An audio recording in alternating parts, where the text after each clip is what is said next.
No, it wasn't. It's within the deadline. Buttons hit. 15th. Buttons hit. The button's hit. You hit the button. The button's hit. The button's hit. I think we're live. We're live. We did it. What is going on, guys? It is Dealer here, back again with yet another RDX podcast. We've got all kinds of great information today, including everything that you want to know. All of it. Health secrets, Xbox news, the secret to life, all of it. We got some introductions. We got a ton of great topics, guys. We got a phenomenal panel. We got some shout outs. We got so much good stuff. So thank you for joining us already, guys. You guys are fantastic. If you're here, hit that like button. Let's get into some introductions, and then we can get on to some topics. Colt Eastwood, how are you doing, sir? It's the best day of my life. Yeah. I'm doing great.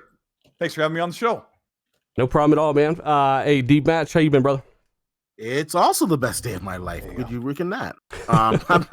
No, I'm doing good. I'm excited to talk about the topics we got tonight.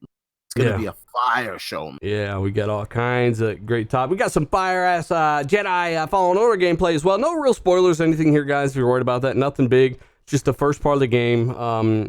Just give you an idea what it's all about. Hey, Fonzarelli, what's going on, my brother? Hey, it's Tuesday. My son called me a boomer today, and I was like, I'm not a boomer. I'm a Generation Xer. God damn it. So I smacked him, and it's good to be here, man. Good to be here. He said, so I smacked him, and he died. Hey, Tim Dog, man. Xcloud Tim Dog, floating down from the clouds once again with this umbrella. Mary Poppins, y'all. How you been? Hey, this is my 7th best day of my life, and I love it because I'm here on RDX. For the few that have bitched about Tim Dog's demeanor before, I mean, you can't bitch about this right here, right? Tim Dog's coming out of a shell, his turtle shell. Hey, Zalker. Yeah. Zalker, how you been, man? I'm doing really damn good. I don't know if it's the best day of my life, but I was in a party with Lethal earlier, and he made me laugh my ass off. No, don't call Lethal. Come on. Don't do this to Lethal. Come on. I gotta do it to him, man. I have to. Man. It was the funniest shit ever. But anyways, Lethal's a good guy. Anyways, yeah, I'm glad to be here, chat. We're glad to have you here, and let's get this show fucking going. I just saved you, Lethal. You're welcome. You're welcome, Lethal. We do have a ton of great stuff to talk about, guys. I gotta give a shout out to almost 300 or 250 already joined us live. Right before we get into the shout outs, hit that like button, share this out, help us out a little bit. We do appreciate it. It helps more than you know. Let's get into some patron shout outs, and as always, every patron is in that scroll wheel at the top of the screen there, and these are those in the shout out tier. Thank you guys so much for what you do. Starting with Foreign Object, we've also got Teo, Friendly Combatant.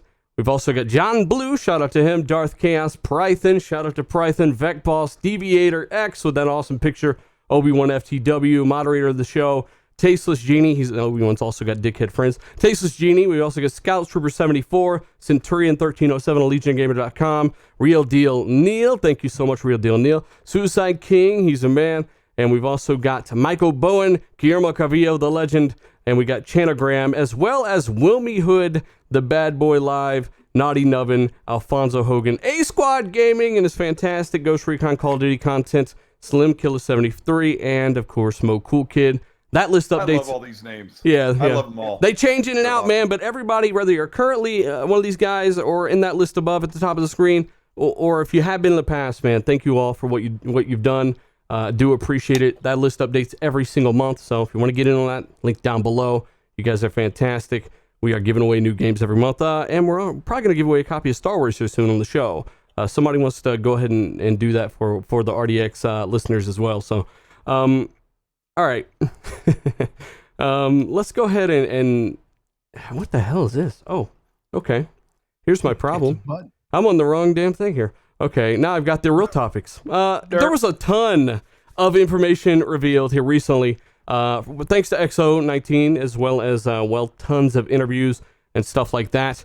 We've got new IP from Xbox, several new IP from Xbox. Let's start talking about Everwild, guys, and we'll kind of let some people stream in. But Everwild from Rare, Zalker, you're a big Rare fan, thanks to Sea of Thieves. What did you think about this game? What do you think it's about, and what do you think about the art direction? It's definitely looking like a Rare game. Yeah, I think it looks stunning. I think it looks beautiful. And I said this to everybody in like a party, like all these guys. I trust Rare. I was one of the people that didn't care about Sea of Thieves when I saw it being promoted. I didn't care to play it, and then I played it, and 600 hours later, I'm a fraud. But I trust Rare in what they're doing, and I will play any game they bring out. This game looks, there's 3 characters on screen during the trailer, so maybe it's a co-op game. But there's a bunch of creatures. They really emphasize the environment, the world, the creatures, all that. I don't know, man. I just want to play it. I know they say it's years away. But Craig Duncan also had, I don't know if you heard this. I don't know if this is in the topics. He had an interview where he said there's more coming from Rare. He said there's more coming, that he's excited for Everwild and all these other games and Sea of Thieves updates, but he said there's more that we haven't shown. So I don't know, man. That whole studio is just firing on all cylinders, and I fucking love it. I can't wait to see what they do. I want to hear from Colt and Tim next, but I gotta give a shout out to everyone who's always here supporting our show, man. JMO, the Bad Boy Live, Lethal Pop, of course. DJ Birdo, FC Violent. What's going on, brother? See you in the comments there. Captain Rama, Jesse Darby, Rumple Foreskin. You're in the chat early, man. What's going on? Do appreciate it, brother. We've also got a few different super chats here and stuff that we got to read off at some point. We'll definitely get to that. But Tim, while I get to those, let me know your thoughts on Rare's new IP. Your thoughts there? Well, I really like the artwork. I think that everything looks really good. For me, it's a Rare type game, so it's what you would expect. But I do think that they nailed the artwork, the way it looks, what it's about, what it's going to be. Those are the questions, obviously, that we're going to have to learn and figure out. But so far, so good. I thought, for a team of 50, that supposedly, I don't know who the lady who's running it. You might know the name.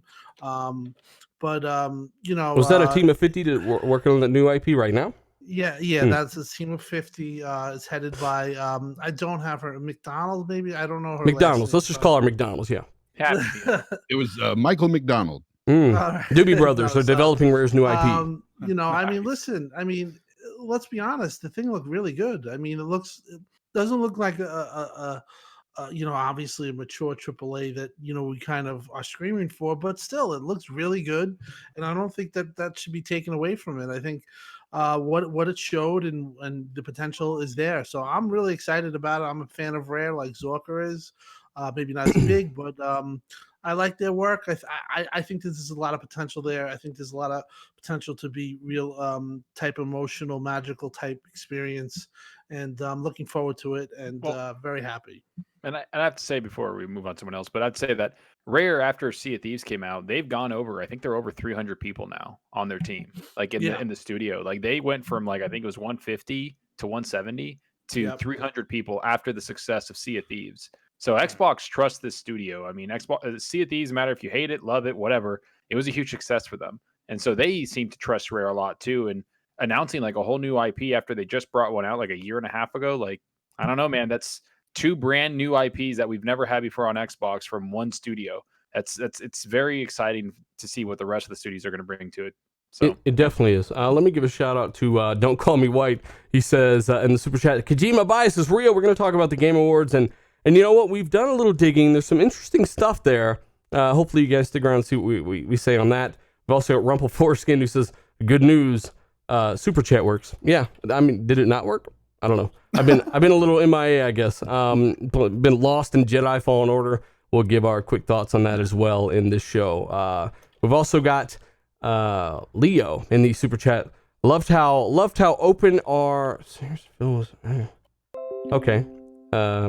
loved how open or serious about Phil was at XO19. Open and serious. I think you meant to write. Oh, okay. Well, hey, I can't decipher things like that. So if you're putting a super chat, please double check your spelling. Appreciate it, Leo. Do appreciate it, brother.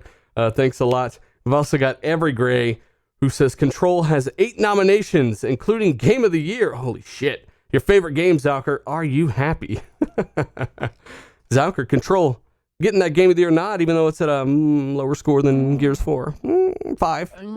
I'll be honest. I didn't play Control. I didn't play it because I don't like Remedy. After Quantum Break and everything else, I don't like the Alan Wake game. I just don't. I played Alan Wake. I played Quantum Break. I'm just kind of like, all right, you know what? These guys I'm just going to hold off on. But for Control to get a nod in the Game Awards as even people that played Control were like, Really?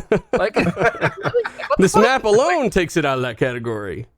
Yeah, it just oh my god, like it's funny because even people that are like, I enjoyed Quantum Break, but it shouldn't be up there, bro. Like you see it on Twitter, it's just kind of funny. It's Well, overwhelming. I mean, of, we'll like, get into these all that, things. man. But yeah, there's a lot to be confused about there. King Long says Greenberg says we don't give a shit about PS5.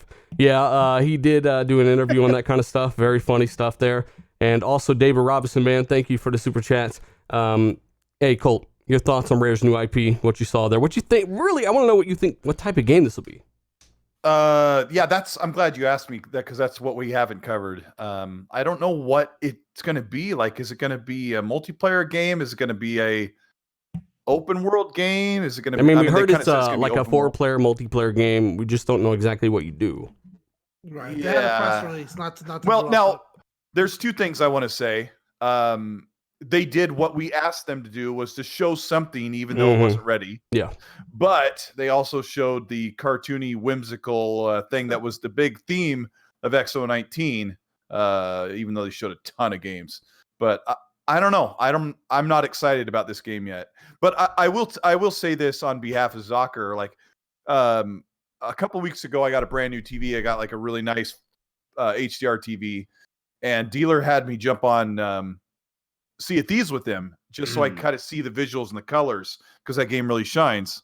No pun intended. Now I got to read this And- by Adam real quick, Colt. And I'm sorry, I thought you were done there, but Adam, let me know what you think about this. Adam, and I'm just confused. I'm just confused about this because they made it a point to come out and make sure no one thought this. But Adam in the super chat, and he could be trolling. Shout out to you, Adam. He says the truth about Obsidian's new game works like this: Xbox is either too controlling and basically forces devs to do basically forces devs to make these types of games, or 5 years later you hear about it being killed and canceled. Well, Grounded, which is the mini, there's a reason I said mini in my Twitter post, I knew exactly what it was, is basically a 4-player co-op, like smaller budget, and like on the low end of AA, made with 15 people, and they confirmed there that was being made well over a year before Microsoft even acquired them. It's ready to come out. It's done. So Adam, let me know if you're trolling or you didn't hear it or maybe watch it, but they were sure to make sure no one thought that. Just like Ninja Theory, they said this thing was already in development. Passion project. They said it was.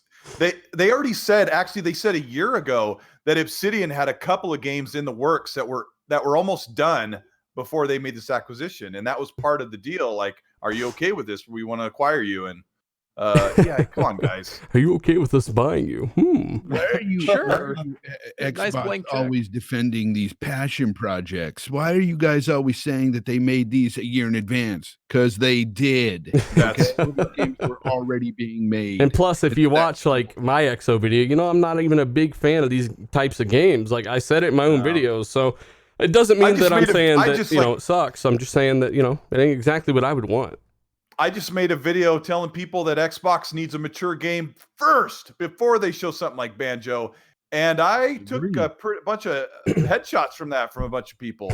But I'm glad I said it. But let me finish what I was saying about Rare. I kind of rambled on, but you had me play Sea of Thieves, and I remembered, like, there is a magic in Sea of Thieves, like the sound, the visuals, the immersion. Even though that game looks cartoony and the combat is trash, the shooting and melee combat is trash. I'll fight you. It is absolutely Not trash, in Sea and of I will Thieves. put votes on the internet for it. But the boat mechanics are amazing, right? Yeah. But no, there is a magic there that Rare kind of nails, and like the ambient sound. And I'm like, I could see how Everwild would do that, but it's not a game I'm excited about yet. Hey, Anthony says some of these nominations clearly show a bias for certain companies and, against others. Well, guys, trust me, we'll get to the Game Awards stuff. We got even more information than what you guys are probably even really talking about. Shout out to TXR in the chat as well, man. That's another show that Tim does. Mega Bad Seed, one of my favorite Australians, Lone Star, even though you're probably trolling again. Game Bread, of course, all you guys, thank you for joining us. Again, I mean, Rare's new IP is what it is. Take Adam's comment since it's still going to be relevant Go at ahead. this point. Go ahead. He said, "I think you're misunderstanding me. The point was my comment was the media tax, Xbox. Hence why I said 5 years later. The rest of my comment. Oh, okay. So my bad, man. I was mean, saying- keep in mind it's just text. I mean, it's kind of hard to get that over text. I don't know if anybody else got that.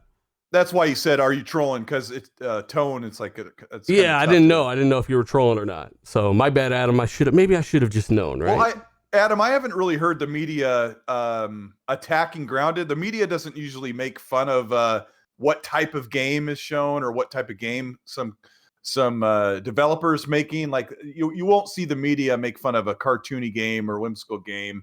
They're not like that. It's usually the fans or other platform Gamers. lovers that will Of say, course, they're not going to make fun of that. Like, I mean, you got to look at Switch, you got to look at Zelda, you got to look at all the games that came in on Switch, and got nominated Game of the Year. All these games, it doesn't matter if it's cartoony as long as it's good, That's good good. gameplay, and that's it. Yeah. That's what people care about mostly for me.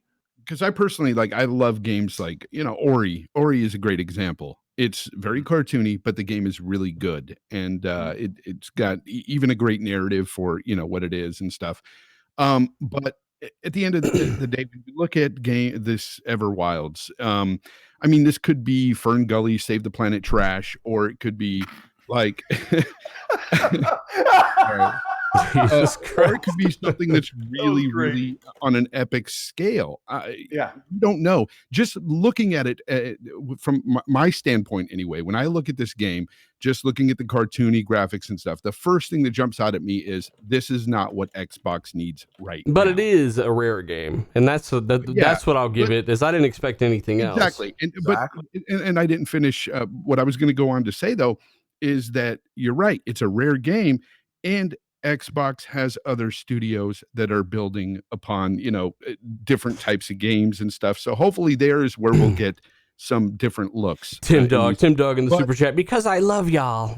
Thanks, Tim. Yeah, but at the end of the day, again, we could get something epic with this game, something along the lines of, Breath of the Wild or whatever, or it could be like Fern Gully, Save the Planet trash. We got to see.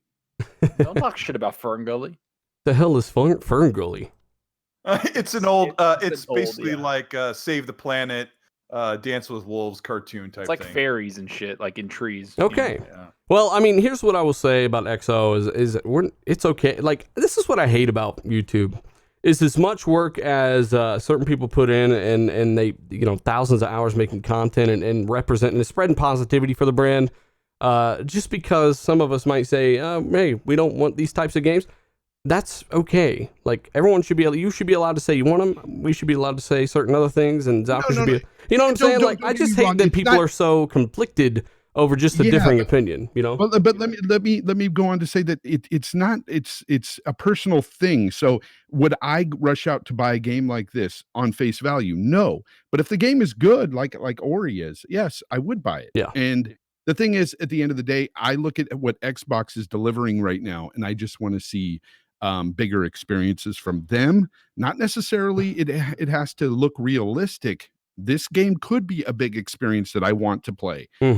We just don't know enough about the game. We don't see any gameplay at all. So, I mean, jury is still out. Yeah, and I do, like Colt's right. That game's a couple years out at minimum, and they still showed us something. And I think that what some people have been saying, like Rand especially, when Phil was saying that I don't want to show things too far out, I've been burnt out on Scalebound and Crackdown before, and Sea of Thieves, they showed that for years and years and years before it came out. It's not that Phil doesn't want to do that anymore, like Sony do. It's that they didn't really have anything to fucking show. And I think Everwilds is kind of proof of that. I think the rest of what they didn't show, which I believe they have a stacked card for E3. No one wants to wait for another E3, but it's a sad reality. I think they have an absolutely stacked card for that E3. And I think Phil's going to drop those kind of more AAA-esque games as well. I've already covered the Ninja Theory's next game. I've already covered that in a video. They said that's going to set the bar for visuals, meaning, if you're setting a bar, you're at top. You're the best. And let's remember, we may not be wait till E3. They may do that in the spring reveal for the Scarlett when they do like the Death Stranding awards. Even you never know. But yeah, I mean, 3 new IP though. 3 new IP, D-Batch. I want to hear from you. That's a good thing no matter what. They're kind of smaller as of right now, but the more's on the way. I think it's ludicrous that people think that all the games are going to cartoon or have that type of art direction. I also don't know what people were expecting from Rare. Rare been making this type of game forever. Mhm. And artistically, it looked good. You gotta have some diversity in gaming. Every game can't have photorealistic graphics. Every game can't be a AAA. Every game can't be a first person or a multiplayer. You gotta have some diversity, and especially with Game Pass, it allows these developers to have that diversity and take chances. Let these guys take chances and let's see the game in action and let's hear some gameplay reactions before we judge the game just on the way it looks. I think that's stupid. First of all, when I saw the game, I thought it. I'm talking about Rare's game. I thought it looked really Nintendo-ish. Like the first thing that came to my thought was like people that like Nintendo games, they're really gonna like the art direction of this game, and it's I think it's gonna draw some new gamers to the. Didn't it look like Fable as well to you, D?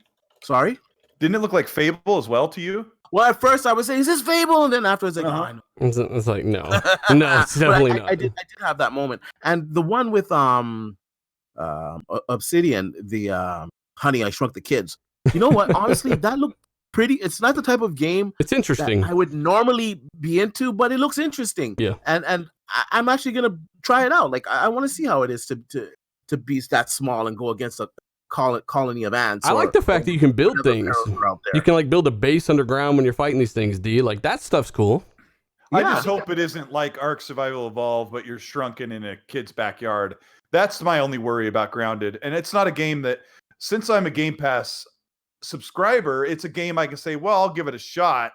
But it's not a big game that I expect to sell a whole bunch of copies. But how will the developers feed their families though, Colt? If you just give it a shot, I don't understand. But why are people surprised that we saw some smaller titles at XO? We said before going into this event that nothing huge is really going to be shown at this event. Right. And to be honest with you, it kind of exceeded my expectations. It was well paced, and it was extremely well paced. And I thought it gave me real hope. And I'm looking to the future of Game Pass. What type of games are going to be in there? They're really on their shit. And then like even the interview that Phil, I don't know if that's on your topic. Sorry if I'm jumping ahead a little bit, but even when Phil did his interview and he was saying, this is going to be the norm. Like we've got lots of stuff to show. So we're going to do more reveals at our more shows often to see a lot of games. Yeah. Hey, David Robinson says greetings about XCloud on day one. When they said there will be 5 games at launch, did they say there were going to be 5 games at launch? I think it's going to be more than that. For what? XCloud. There's definitely going to be more than that. There's definitely going to be more than 5 games at launch. Right now, there's 50 games to test. Right? Can I say something the whole Game Pass libraries. Apparently, they're going to launch it, and everything in Game Pass you can be able to stream. But he says basically he was playing Rage 2 and MCC on it, and it played great. XCloud. Say what? Yeah, really quick. I wanted to say about the xCloud thing because the last time I spoke on it on RDX was a few weeks back, and I was telling you guys about my horrible experience with it. I do have to admit that they've made some changes within their beta, and the last time I played it, it actually felt pretty smooth. I didn't have many issues with it.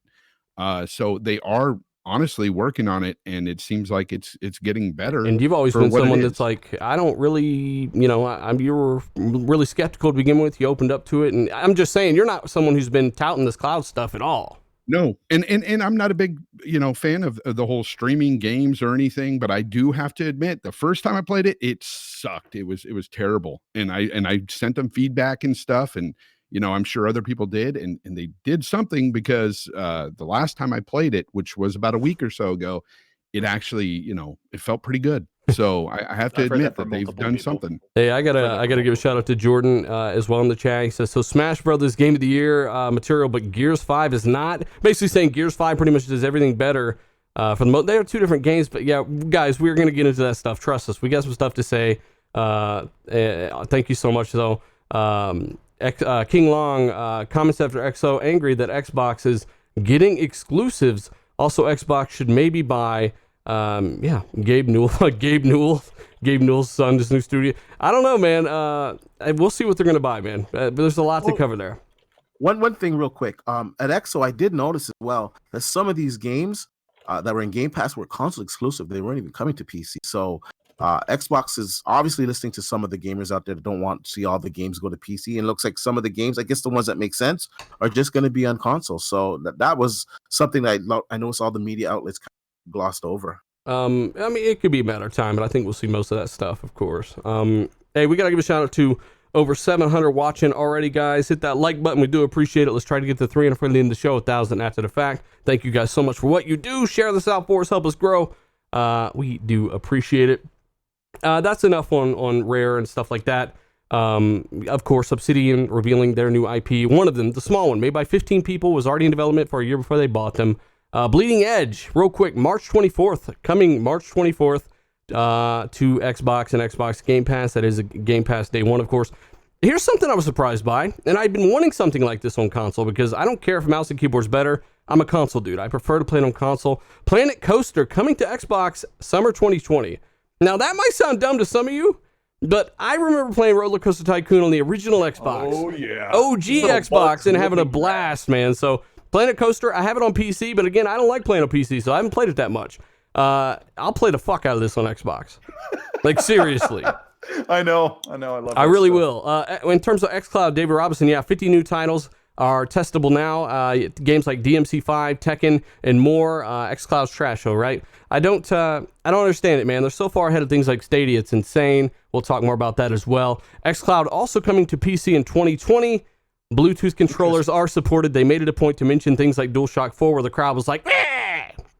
Oh, yeah. They booed. That was hilarious, man. It was rude, actually. I was kind of embarrassed that they did that. I mean, more options, whatever. You don't got to use it, right? And they did say that basically xCloud will be basically bundled with Game Pass in 2020. A lot of people kind of had that confused, I guess. Like, we had always told you this has been done before. PlayStation Now has already bundled streaming and downloading games into under one thing, and it's PlayStation Now. That's how Microsoft will do it with xCloud, and xCloud is not free. The console streaming from home is free. Say what? Your boy BitCloud Gaming, somebody said, hey guys, watch a video on Quantum Hypothesis channel with BitCloud Gaming talking about how everyone is excited about PS5 and that Xbox is done as this generation at Dealer Gaming.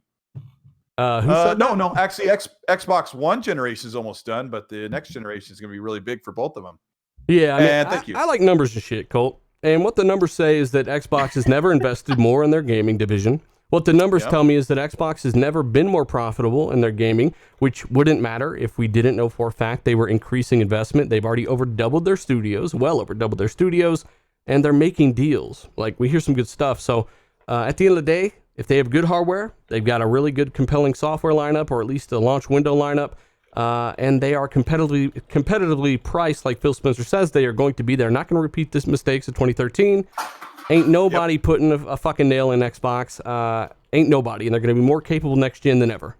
So I definitely don't buy that. Xbox is done. Hey, shout out to Kratos84. You are actually in today's gameplay. You sent me a message while I was playing this when the video cycles through. But yeah, I mean, thanks for the comment though, buddy. Don't agree. Gunplay FPS said Xbox is dead, but it's all people can talk about. Yeah. EA are actually moving their stuff into xCloud as well, right, Zalker?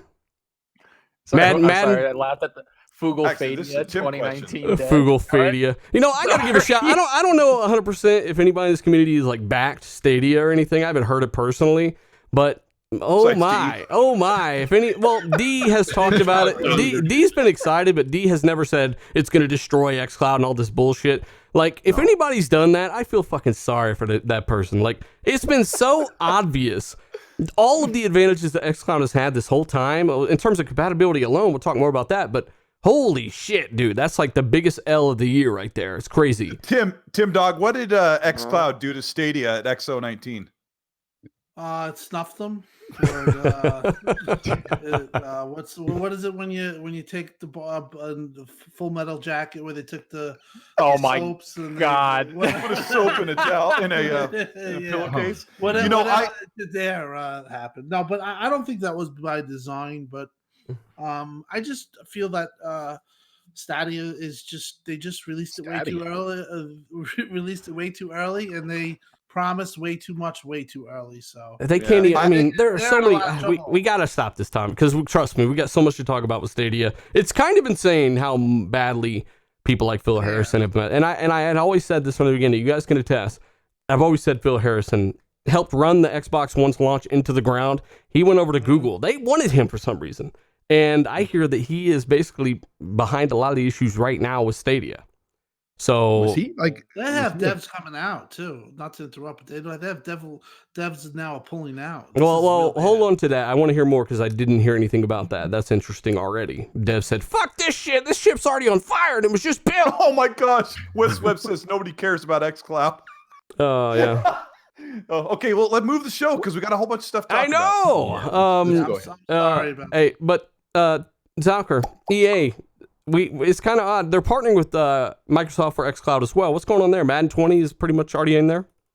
Yeah, Madden 20's in there. I mean, if you think about it, these are the some of the biggest games of the year, right? Madden, FIFA, all these freaking games. If EA's partnering with them, what does that mean? Because didn't they say that EA's working on something with like 1,000 developers with like Cloud Engine and all this stuff? So I don't know, man. When you look at the way Microsoft has been building this, not only is EA coming around, you know, I don't be surprised. I mean, obviously Sony's come around and they're even using their stuff. And I don't know, man. I think Xbox really set themselves up. Not like, you know, oh, it's console war. This isn't console war. This is just good fucking business by them.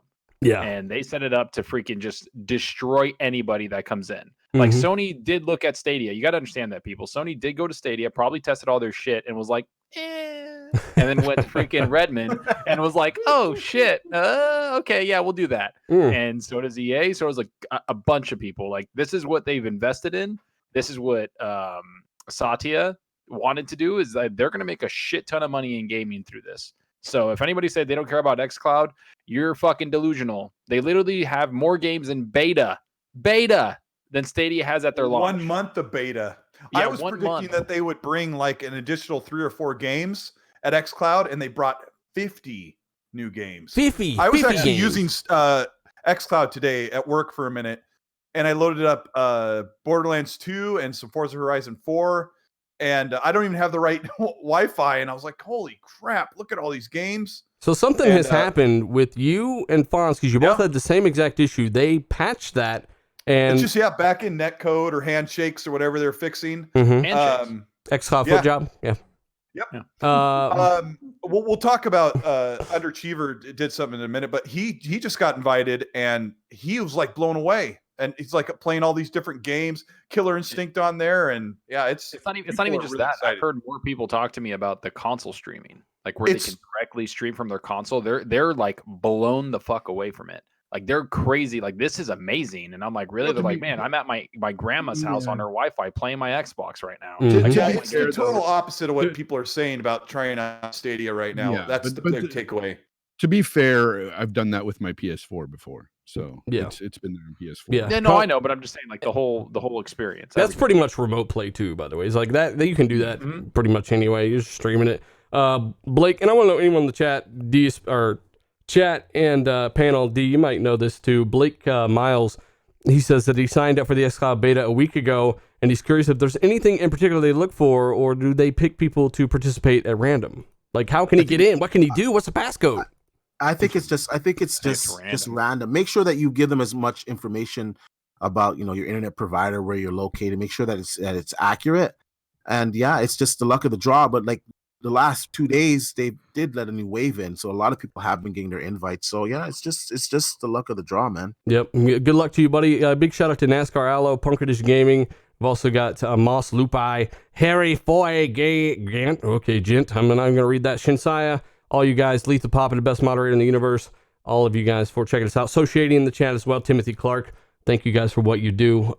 We are going to go ahead and move further. So aside from the 50 titles and the partnership with Madden and EA, and you can expect probably Battlefield titles in there as well coming up. Game Pass also really knocking it out over the next year. They've kind of unveiled some of their plans. So things like Rage 2 and Witcher 3, I think, are already in there. Rage 2, definitely play that. It's actually a lot of fun. It's not the next year. It's literally the next like 6 months till E3. Like that's all. I just say the next year because you never know. Like Yakuza and stuff coming to Xbox One for the first time ever. I don't give two shits, but some of you do. Let me know if you do. All Yakuza. There's 3 Yakuza games, including 0, right? Coming to Xbox finally. And Fonz, there's no hot tub scenes, but what are your thoughts about that? Yakuza. You threw me off with that. What do you mean there's no Final Fantasy 7? I got to tell you something. There is some weird scenes in some of those games. Of course. Yeah, there is a lot of weird. But you know what? Yakuza's got a great story. I recommend if you ever played like Shenmue back in the day, definitely pick this game up or these games up and play them. Yeah. That's I don't know. I just don't have a single interest of it. For it, but I mean that's great, man. I'm like, if you like it, you like it. Like that's the difference between this show and maybe some others. Like we don't like a lot of stuff, but other people do. But we're not gonna shit on it if we haven't played it. At least most of us. I like a lot of Japanese games.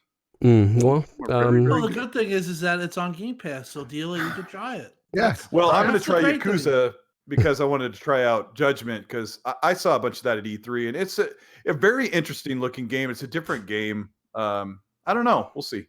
But it's cool. It's really cool to see that stuff come to Xbox. No, I think it's cool, but I think it's more of a honestly. I remember like back in the day, like the list war. Like this game's not on Xbox, but it's on PlayStation. I think that thing is more. I don't know. I think Phil, when he said, I've gone to Japan so many damn times that I've probably sat on every seat in Delta. That's what he said. Going to Japan back and forth because he's trying to build a relationship with Japanese developers. Ain't that many chairs in first class soccer. By the way, I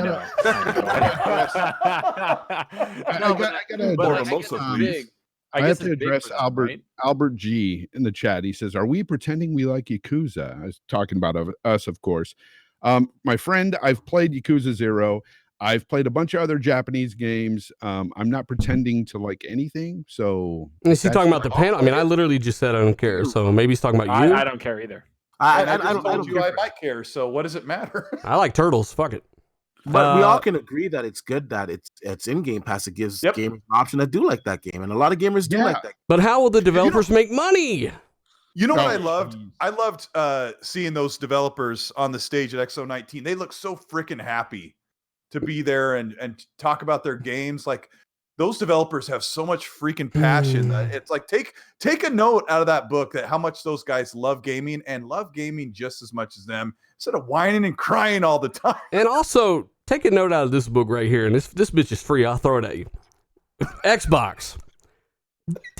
I feel like they were obligated or someone. I don't understand why they did this, but and bear with me. If you don't agree, that's fine. I'm not fucking throwing a spear at you, okay?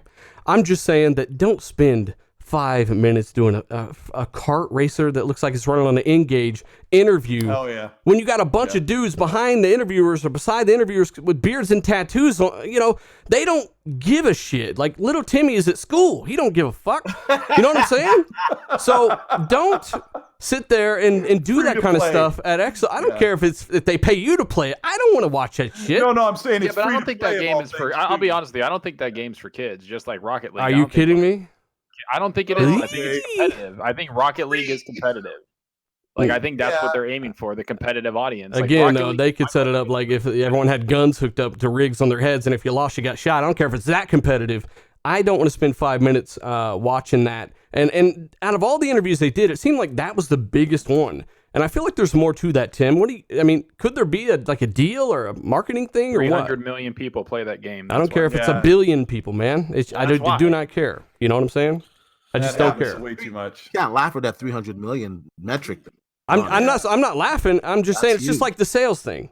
I could care less as a hardcore gamer. But honestly, as a hardcore, I do want to see the big AAA games. Once again, I wasn't going into XO expecting to see that. And this was, in my opinion, a nice little addition. It's looked kind of, Mario Kart-ish to me.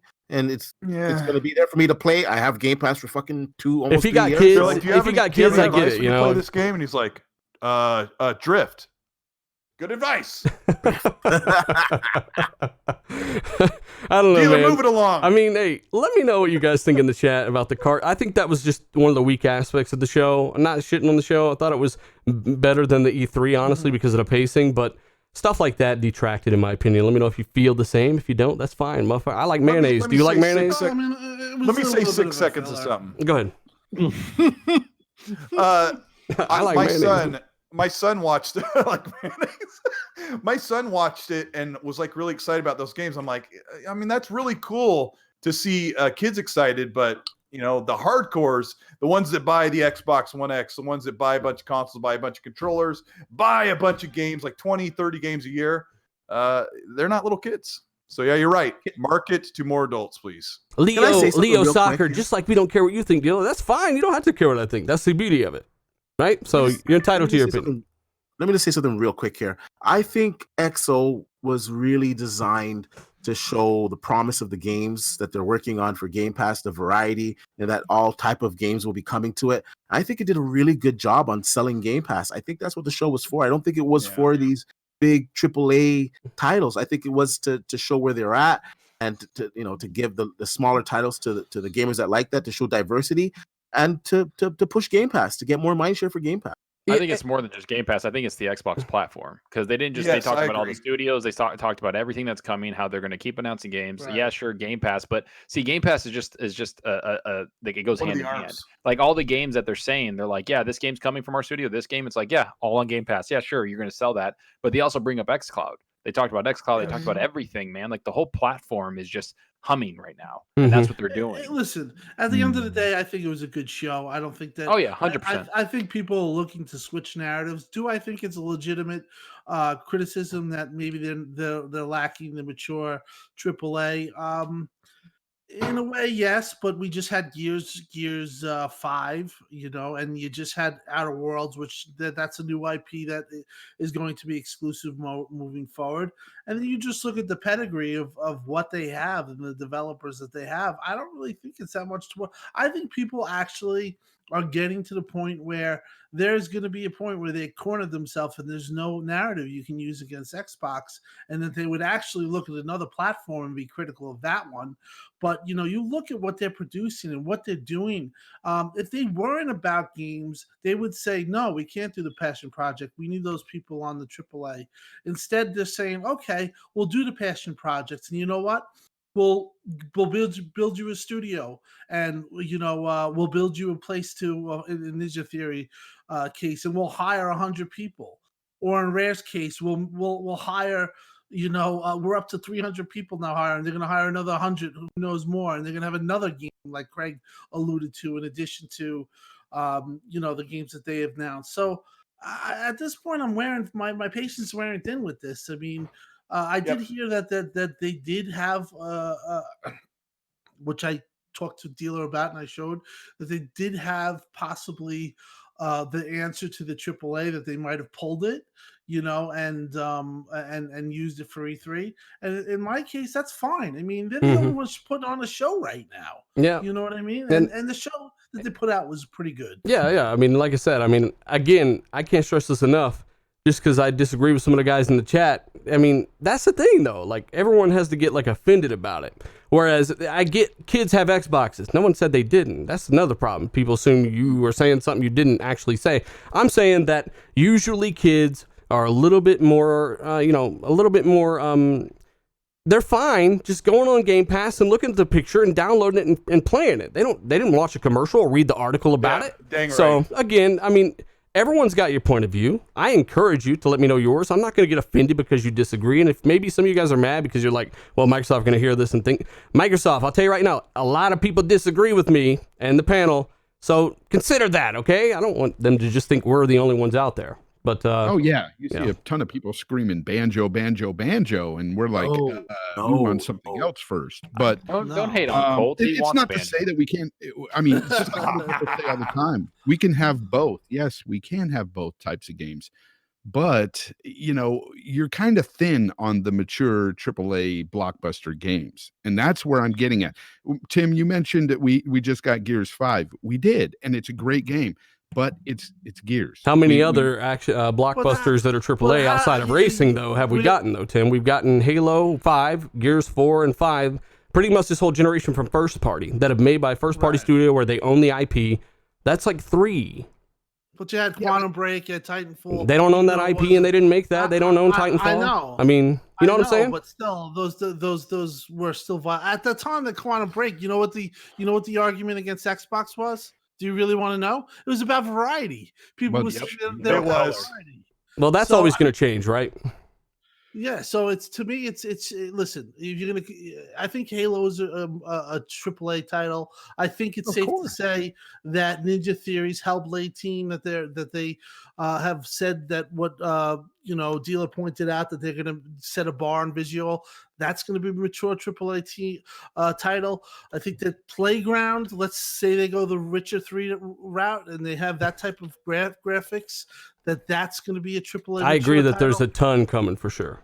I mean, listen, just look at the pedigree of the studios. I mean, if Initiative is making Banjo, yeah, I would throw the computer across the room right now. But okay, let me rephrase that. I don't think that the games aren't coming that are like that. I do think they're in the works. However, I think that they should be teasing these games in the works. That's another argument. I kind of agree with. They need to be teasing their fan base and exciting them for the next generation. Yes, because if you don't do it now, they're not going to buy Xbox day one.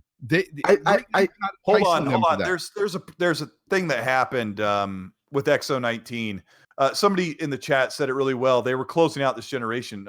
It is what it is for the Xbox One generation. They said, hey, let's close out this generation. Let's show that we have a ton of games and we've got this plan in the works. And the Initiatives game is nothing but blue and green marker on a whiteboard right now. So you just have to remember that. Here's how I looked at it. I did like a cursory look at PlayStation 4's generation. They've basically had 10 to 12 massive, big, high-rated, mature games this generation. Xbox has had like 2 or 3. Mm-hmm. But either way, I mean, it's just that's just an argument that I'm. Yes, they have had 10 to 12 easily. Well, high clip, high rated. Everyone talks about games. Yes, easily 10 to 12. And Xbox has had 2 or 3, maybe 4. So that's the big gap that Microsoft has to make up when they start generation. And Fonz is right; they have to show that stuff when they announce the Scarlett before E3, and then show those games and what their plan is. Because Phil said that they're not going to repeat the mistakes last generation. They're not going to show Price is Right and show Call of Duty Ghosts or whatever that game. The price is wrong, bitch. Just picture this. E3 opens up. They show the Scarlett, and what do they show? Banjo. Is that going to sell millions and millions of consoles? No. Well, I mean, again, people say Banjo's huge and stuff, and it really is. You know what? Can I talk about Banjo? It is a big IP in my Banjo opinion. was a big IP back in the day. I'm sorry to break it to the fans that love that game. I don't think that game would do too well. It doesn't hold. Well, Ukulele and its sequel are pretty much made by a lot of the guys who made Banjo. It plays almost exactly the same, and those games aren't really supported that well. So we got to move on. We could talk about this forever. I count 7. I count 7 first of all. Hey, I count 7. Adam. Well, no, we've already counted almost 10 for sure. We did it. Adam Opentree says, I was once a Yakuza hero, but once I tried it, I was 100% hooked. The world just absorbs you. That's good to know, man. That's reassuring. I'll definitely go in. I'll download it. I'll download the newest one. There's no way I'm going to keep up with all the story of all the other ones. Which one? Yakuza 0. Whatever the newest one is. Okay. Whatever the newest newest one is. Well, I think we also got William in the super chat says, no point showing heavy hitters. Now this gen is over. I mean, hey, that's another good point. Again, just because we're not, hey, it's not that there's not good points on every side. So, look at that big ass frog. No point showing heavy hitters. The reason why you show the heavy hitters now is to set up your next generation, which is right around the corner. Maybe they want to do that. Maybe they want to do it at the console unveil. I get it. Right. Yeah, I think we're gonna start to see like trickle of information, trickle of few titles, maybe in February. I don't think we're gonna see anything from either side. We've also got let me read this real quick. Kill this frog already, would you, dealer? I know. There you go. Sir Poetic, he says that interview today from Booty claimed new reveal before years in. So it basically could be at the Game Awards, just like Outer Worlds. They could reveal even more software, something like that, which would be pretty cool. Well, again, I mean, we're just as excited as you guys for the future. I mean, again, we make videos about this. So last year at the Game Awards, they did have a lot of world world exclusive premiere. So, Mhm. Yeah, and that's mainly why I watch those award shows anyway. It's just for those world premieres. Yeah, it is. They got a lot of interesting stuff on the horizon, and Phil keeps talking and talking and talking. And I'm gonna stay optimistic but cautious after that last E3 with all the hyping behind the executives and all that. We also got to give a shout out to over 900 watching. We just cracked that. Thank you guys so much for what you do. Hit the like button if you happen to give a damn. That little thumbs up button there, and maybe let's get to 300 from the end of the show, or past 300 and 1,000 after the fact. Share this out, help us out a little bit. Enjoy the gameplay. No spoiler type stuff here, just hub world mainly, pretty much. We will get into some other stuff here because we've been going on about this for a minute. There was something about basically on top of all that stuff, Game Pass is going to try to become like a jack of all trades in the long run. So they might offer like Spotify bundle stuff or Discord Nitro. I still have no clue what that is. They also mentioned the fact that you'll be able to have. We're going to actually. We were asked to do Black Friday stuff last week, but at the end of the show. D, if you got any kind of Black Friday stuff or recommendations for TVs, and we're all going to come together and talk about that kind of stuff. It's important. Yeah. Maybe you guys need some help with that. And I'm sure you have a video too. But basically, Yakuza on Xbox, Halo Master Chief Collection, Halo Reach coming to Xbox and PC in December, right? Or is it just PC? No way, it's just PC, right? Halo Reach coming to Xbox next month? I heard it's the third. Is that, and that's for it's Xbox, on console, right? Okay. December 3rd. It better be on fucking Xbox at least first, or at the very least at the same time. So Halo Reach added December 3rd, which is good. That's more achievements, and they might Final Fantasy. Well, I'm sure that'll be like a $5 upgrade, like Halo ODST was. Age of Empires studio. That before we had told you guys that they did actually announce a new studio at E3. Nobody really knew it because they didn't say anything really. They didn't have a name for it. Well, they've actually named it. It's the Age of Empires 4 studio. They've named it World's Edge, and it's run by Shannon Loftus. She's in there calling people names. And Dealer. That game looked pretty damn good for a new Age of Empires, didn't it, Zalker? Oh yeah. This game looks awesome. Me and did we play? We played Age of Empires or Rise of Nations. What the hell did we play? Rise of Nations, yeah. Or a month? Yeah, Best Rise of RTS Nations. there's Rise of Nations, yeah. StarCraft. Yep. I'm really looking forward to this. I want to see what they do. They're bringing out 2, right? The remastered or whatever it's called, the definitive edition. That's going to be on PC. I don't know how they're going to get this down for Xbox for the controller. Easily. I don't know how they're going to do it. Like, it's not easy. If you play Supreme Commander on Xbox, yes, it works great. It works great, man. So I get it, but I think they need to do. You just died to a fucking thing. I think they need to. There's a few spots in this gameplay, I won't lie, where I'm like just dancing around afterwards, like getting hit and kind of showing the damage and stuff. But yeah, I sure did. And you sounded frustrated last night when you were playing. Oh yeah, the final boss of Star Wars. Anyways, I think I love RTSs. I want to see what they do. I don't think we get enough RTSs. Obviously, there hasn't been really an RTS in a while that's really like grabbed a lot of people. StarCraft 2 is the only one I can think of. Like when we're excited for a freaking 19-year-old game in Warcraft 3 remaster, RTS is in trouble. Mm-hmm. So I'm glad they have a whole studio dedicated to this, and I want to see what Shannon Loftus' team can do. I really do. I want to see what they can do with this. Age of Empires is a huge franchise that's been around for years. So I don't know, man. I can't wait to see it. I want to see who they hire on top of this. It'll be interesting to see if they bring World of Warcraft to next gen consoles, given that it's got a much more way more capable CPU. Really, the reason that thing's probably not on the Xbox. There's no way they can. There's no way you can play World of Warcraft on a controller. There's no fucking. You don't think there's any way they could design? There's like literally 17 abilities. So you need like 700 buttons on the keyboard to play. Yeah, like literally, like when I PvP in World of Warcraft, when I was pushing for Gladiator, I literally had like 7-8 macros and like plus my abilities, plus all this shit. Like you can't. I just don't. It's fucking impossible. Well, you know what they can bring to a controller? You know what they can do with the controller? They can do Minecraft Dungeons. That's coming April 2020. Square Enix was also there. Segue. Square Enix was also there. Pretty much every Final Fantasy known to man coming to Game Pass over the next half year. That's 7, 8, 9, 10, 11, 12, 42, 78, 1942, Benjamin Button, whatever the fuck. Kingdom Hearts as well. All the Kingdom Hearts are coming. All the Kingdom Hearts are coming. And Phil Spencer did say this, D. He did say that we got more from Phil Spencer as well in the show, but he did talk about, look, we're going to do this more often. We're actually going to have reveals at more shows more often. And this year alone, they've had a few at E3, and then they've had a few at XO, which is much better in my opinion. And then they're going to have at least one at Game Awards, which is next month. So that's actually pretty cool, man. You can expect more and more time. I know they announced Forza Motorsport 4 at the Game Awards. Is it possible that Forza 8 gets revealed at the Game Awards, Colt Eastwood? Because remember, Forza 8 was supposed to be out this year, right? According to its traditional cycle. Oh my gosh, this kind of took a turn this week because a lot of people were kind of arguing with me. They think that Motorsport 8 could come out and launch with the Scarlett. It could. And we were hearing differently from all kinds of different sources and inside ideas. And I've been telling people I think that Horizon 5 is going to launch next to Halo Infinite or right before it. So now I'm starting to doubt what I think could be a possibility, because Turn 10 said they wanted an extra year. And if they took an extra year, they could come out at the end of 2020, right, Dealer? Am I getting the math right?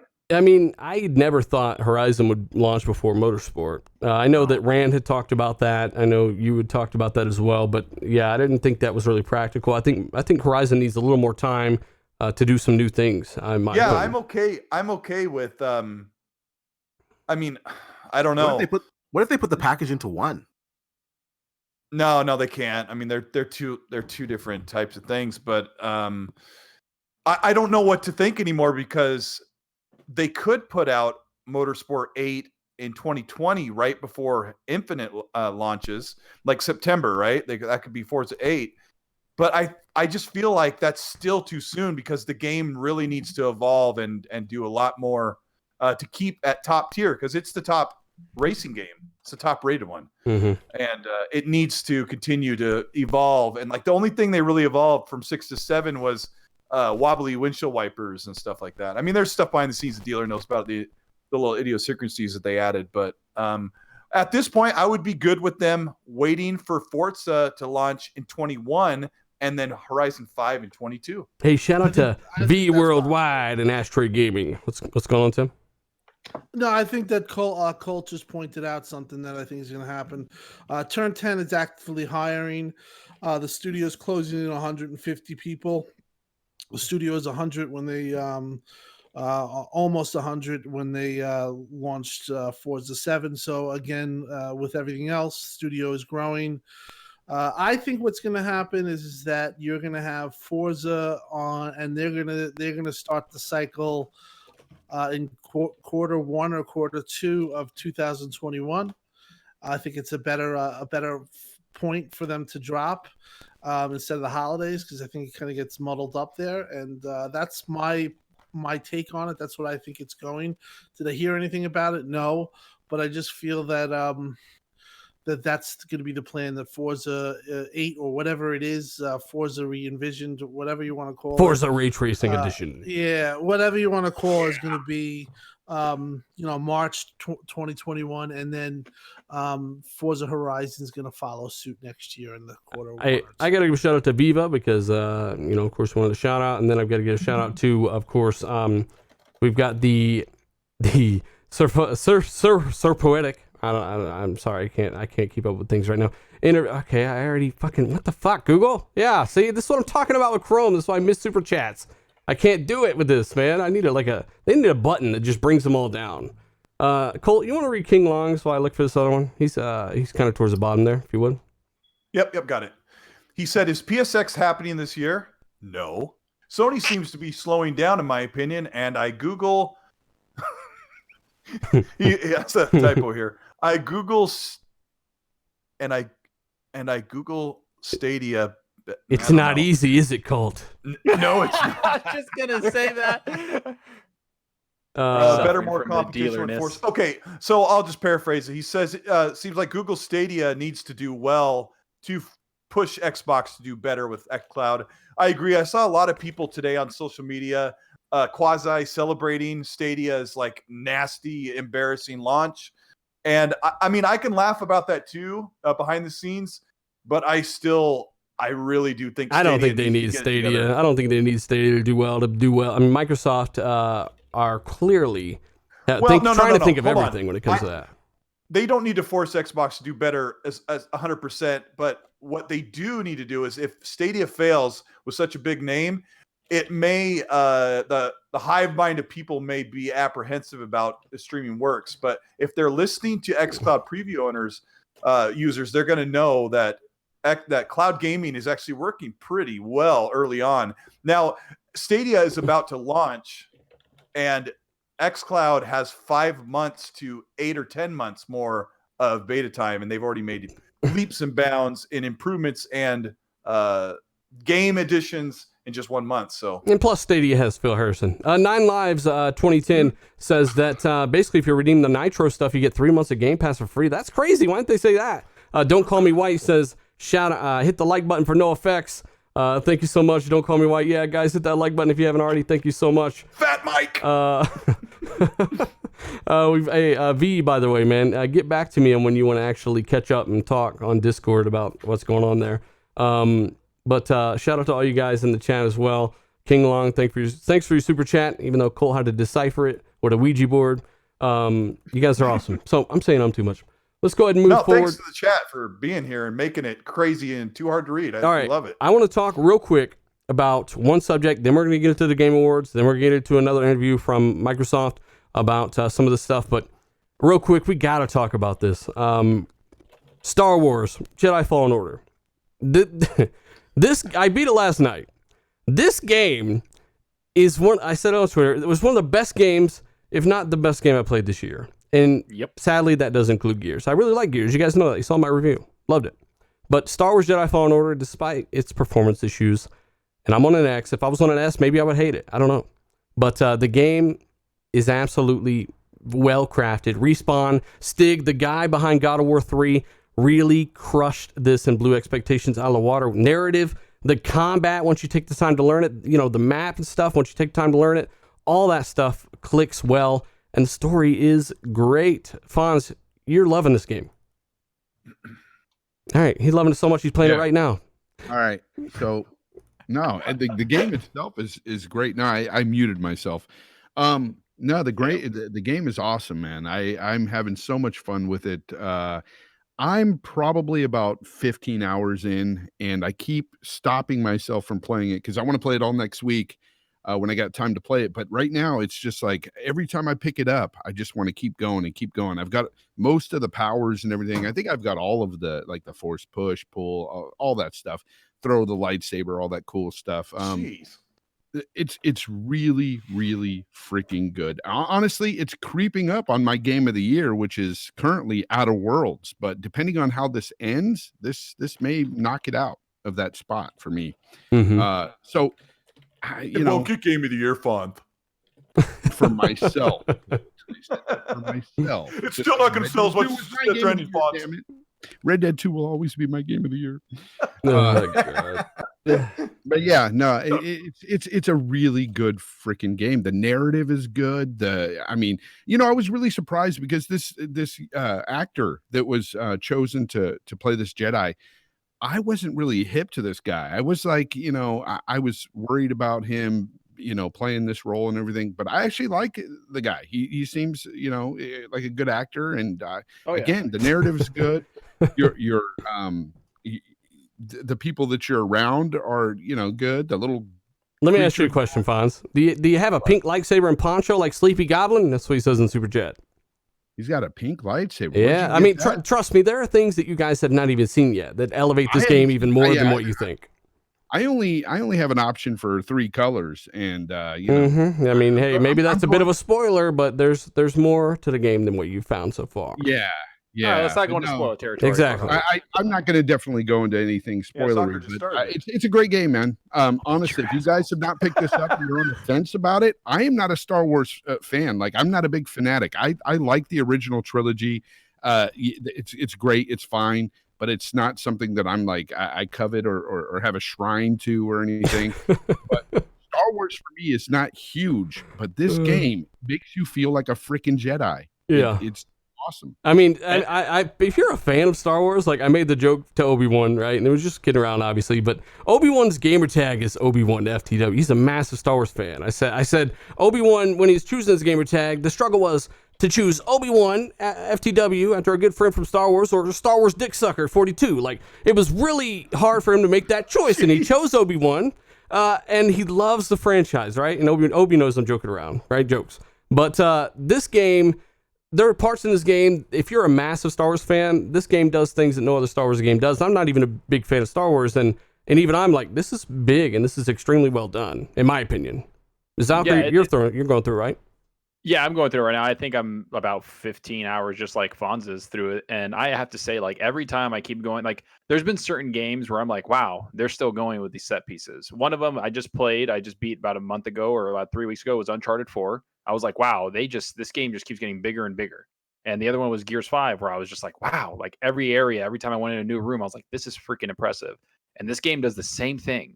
Like, you just keep going, and there's all these set pieces and all these big environments where you have to traverse and go and kill things. Like, it doesn't stop. Like, I'm just extremely impressed with the game, and I freaking love it. I think it's a contender for Game of the Year.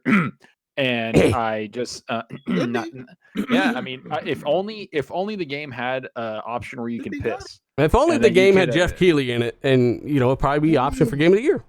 You know what? Here's an honest critique. The one negative thing, if I had to nitpick anything, and it's one that got one of my friends that was playing the game to stop playing. He actually stopped, and I keep continuing to tell him to pick it back up because it's so good. But anyway, it's the map. The map itself is cool, and it shows you where, things you haven't explored and everything. But when you get deep into some of these maps, like, he couldn't find his way back to his ship, and he got so frustrated that there wasn't a fast travel, a hand-holding button. Yeah, just use your fucking memory. I kind of agree. A fast travel to your ship doesn't sound like it's hand holding. It's just I mean, I think you should be able to fast travel at any meditation point you've discovered. Honestly. Yeah, but I'm just saying, at least back to your ship, because some of those can get kind of tricky, man. You can get lost.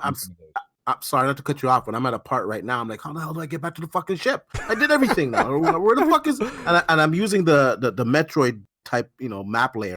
Yeah. So I'm going up. I'm like, oh shit, it's way up there. But how the fuck do I get up there? I have to say that I actually enjoy that aspect. I think that it's awesome that it makes you stop, look at the map, and study it, and makes you like go, okay, listen, you can't just fucking hit a button and there you go. Like, I actually enjoy that they kind of stop you from doing that.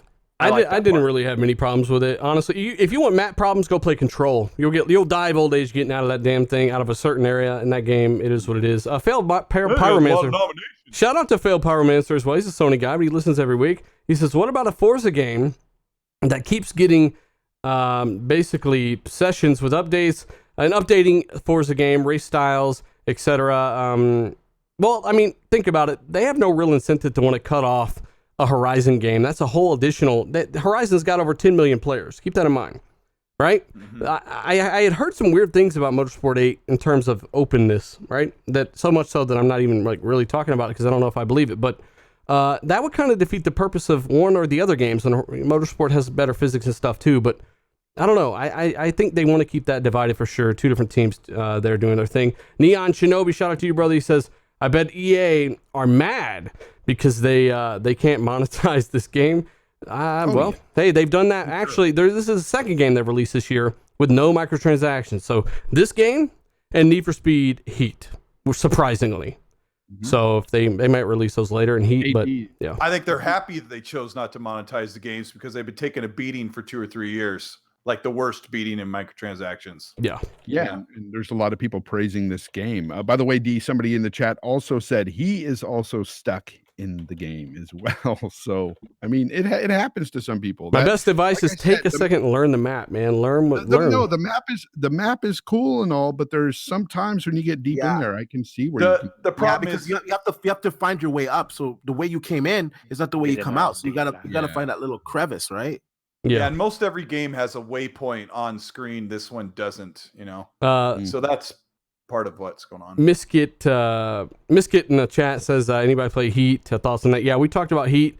It is what it is. It's okay. It's got problems, but it's also got some really cool things about it as well. Hit or miss for me. Shout out to Daniel J as well in the super chat, man. Thank you so much. All the channel members, all you guys, do appreciate you so much. You power the channel. If you want to become a channel member, hit that join button. I'll be peddling that, obviously. Thank you so much for that. But anyway, Star Wars is great. Pretty much everyone that's played it agrees that I've talked to personally. Randall Thor's fucking loving the game. Tons of exploration. It's so much bigger than you think it is. So just enjoy it. For me, honestly, just real quick, it ticks all the boxes. It's got elements of Uncharted. It's got elements of Tomb Raider. It's got some great platforming levels. I haven't played Dark Souls, but people say it's like Dark Souls, and I've watched Dark Souls gameplay, and I know it can be very punishing, and I can see why people say that, because there's some levels, because like I'm not playing it on story mode, so there's some levels that it can be quite punishing if you don't time things properly, especially when you got a lot of enemies, right? So I don't know, it's just a fantastic game. Mm-hmm. It's the best Star Wars game ever. I'm a Star Wars fan. Like Return of the Jedi, like that original trilogy is one of my favorite movies of all time. So I'm a big fan, and this ticks all the boxes. And it kind of made me forget about that game we never got, Star Wars 1313. This kind of filled that void for me. See, now some agree, like Shogun's pulled out the samurai sword and shit about to chop us up. He says, are you serious? The game's map design and AI are pretty bad. And hey, if you think that, man, that's fine. I think the map design is obviously similar to something like Sekiro or Dark Souls. Keep exploring. Basically, they want you to head towards that objective and just keep exploring on your way there. Keep exploring your way there. You'll find so much new stuff. And depending on if you find upgrades or robot upgrades, you can open up areas that literally double or triple the size of the map, and you never even knew it. Like, it's insane, dude. So we gotta move on though. We get on the Star Wars thing for a minute. Great game in my opinion. So much more to it than people know. Play the damn game if you're unsure. It is difficult. It's like Dark Souls-esque, and make sure you bring your try-hard hat when you play it. Well, it's not that difficult, but the final boss, after I kind of figured out some things, I was like, all right, I had to fight her 3 times. Unless you're lethal and you can't figure out certain force powers. Moving on. Hey, now chat, I want your opinions as we go for this, especially because this is more of a community thing. The Game Awards, Jeff Keighley's Game Awards. Why Keighley gets his own Game Awards, I don't know. Does anybody else got the Game Awards? Why don't we give fucking, Chris Charlotte Game Awards? Fuck it. I mean, anybody can have their Game Awards? I don't understand. But he basically, and whoever he has selected, maybe it's popular vote. How's that work? Anybody know? Yes. Popular vote, which is the problem to begin with, in my opinion. Well, it is run by an industry jury that's been selected of industry people. And they get 90% of the final vote, and the gamers that went and voted on the website today, up until the 12th of December, get 10% of the share of those votes. Wow. So basically, the peasants get the guys that actually go out and support the game and play the game most and know how to play it the best get the least say. So look at it that way. Can I say this real quick? Death Stranding should be disqualified from Game of the Year simply for the fact that he's in it.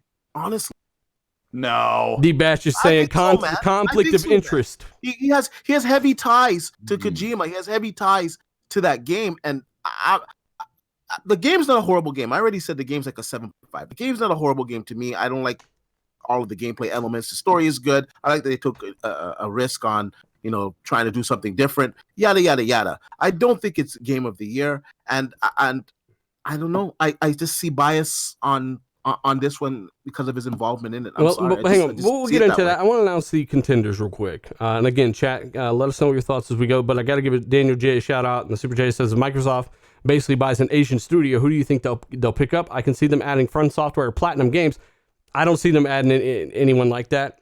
Platinum, I don't know if they're on their fucking deathbed or not. I don't know how their last game did, but definitely From Software is doing just fine. Sekiro sold a shit ton. I heard, and count on it being a smaller studio, I heard White Owls or something like that. Everyone's kind of heard about that, so who knows? He's definitely interested. Keep that in mind. But we got to name off the contenders that Jeff Keighley and the elites have decided, and I'd like to know Jeff Keighley's gamer tag. Who decides this list? Like we just said, Jeff Keighley and his industry panel people, and then the gamers get 10% of the vote, basically.